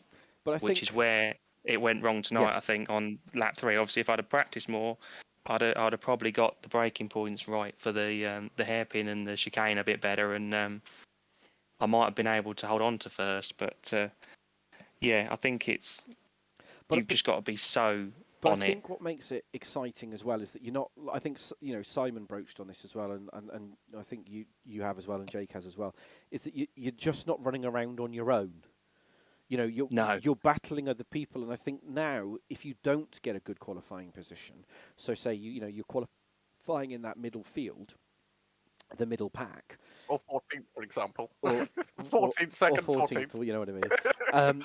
You're with cars that are just as fast as you, and you're all basically dragging each other along. But the cars end up in packs, and once you get to the front of that pack you're in, it's very hard to progress to the next pack because you're break away. You're having to defend from the pack behind, and you're now compromising your speed. Yeah. That's it, mate. Got it in one. But you come across people like Butcher who fight like crazy. Well, that's just people are entitled to defend. But the thing is, I think that makes it. I from a viewer perspective, I think that makes it exciting because it means that you've got you just have. It just makes it exciting because it means you're not bored and there's battles. Even if you're 14th, you're in a battle. Yeah. Whereas traditionally, when years back during start of COVID, and obviously running around at the back of a League 3, I ran around on my own. There was nobody else, and you go, well, why should I turn up? If you're 6 seconds off the pace, I'd run around at the back as well. I was more than that. It was pretty bad. Oh no, it was bad. I got quicker, but I got bad. But one of the good things, because that was on Project Cars 2, which is why some of the racers came and they said, we need to launch something to do with the grading system. And there will be issues with the grading, because there always is. There's always nuances with the grading system, because it's just the way it is, unfortunately. But it's a really good thing, because you've got people who basically can progress up and people who can progress down. And it keeps it exciting, because people go, and it's not, the problem is the word is called relegation, but it's not really a relegation, because it's... I call it relegation. You call it relegation, I call it progress down. And because it means that you go, you get a real sense. I think Bullen was one during COVID. He started in League 3 and worked all his way up to League 1. And he was super chuffed when he won a race in League 1. He was like, oh my God, it was amazing. But that was Project Cars 2, where you could only run 15 cars. We had 40. Oh, yes. We had 45 drivers. 3 leagues, Good. 3 nights Whoa. a week. Ah, that's why you had 3 tiers. Yeah. That makes sense. I used to commentate on all 3 of those. Never again. Ooh. Never again. Anyway, but I mean, I think that's going to make it exciting. I think that's really going to add it into the mix as well, because it means that there's stuff more to fight for. Really. So, I've talked for a while now. I mean, is there anything else you want to say before I go? Obviously, words of wisdom. Don't go to the barrier. You going already, are you? Used my words after. Yeah, race well, I one. am. Well, I always go about 20 past 10, and obviously we did have our technical difficulties earlier. Ah, okay. See? Yeah, that's See? all right. You have to remember that. And I know you've all got a pact to try and keep me on here as long as possible. I know That this. is very true. No, Andy, you need your beauty It's sleep. not an official pact. You go need eyes. Oh, thank you just very carry on much. like I that. appreciate that. And now the worst liar in here is out. Well, So do you you're know what? off. I Let's have hope another you all enjoy discussion. yourselves. I curse all of And you. you, mate. No, but yeah. So it's going to be fun. I think next week. I think it's going to be a whole different kettle of fish. It's going to be hard to pass. Where are we next week? Zandvoort. Oh no. Oh, Oh, I no. might miss next week. And I'm not a big fan of It's a Zandvoort, hard I'll track, be honest. and it's hard to pass at. But it's yes. but it's rewarding. If you can hook it up, it's rewarding. It's really It's a rewarding. great circuit. And I've On your You- own, you- it's a fantastic You, circuit. you come off the last corner and you sit on the inside, so people have got to go around the outside of you, and it's quite easy to defend. I've annoyed a few people on that track doing that. But again, I think that's what will make it exciting. I actually think it's going to be a really exciting race. But I think it's going to be. Annoyed at I Ashford. think it's going to be an exciting defensive race. I think it's going to be a different type of because it's a defensive track. It's easy to defend at. I think it's going to be one of those. I think you're going to end up with basically the whole field on the same bit of tarmac through most of the race. The I've got race a week. 3 split will be very interesting, won't it? Yes. It's okay. It's okay I've up got a front. week It's off massive next weight. week as well. Followed by Butcher and Poddy. That would just be a complete disaster.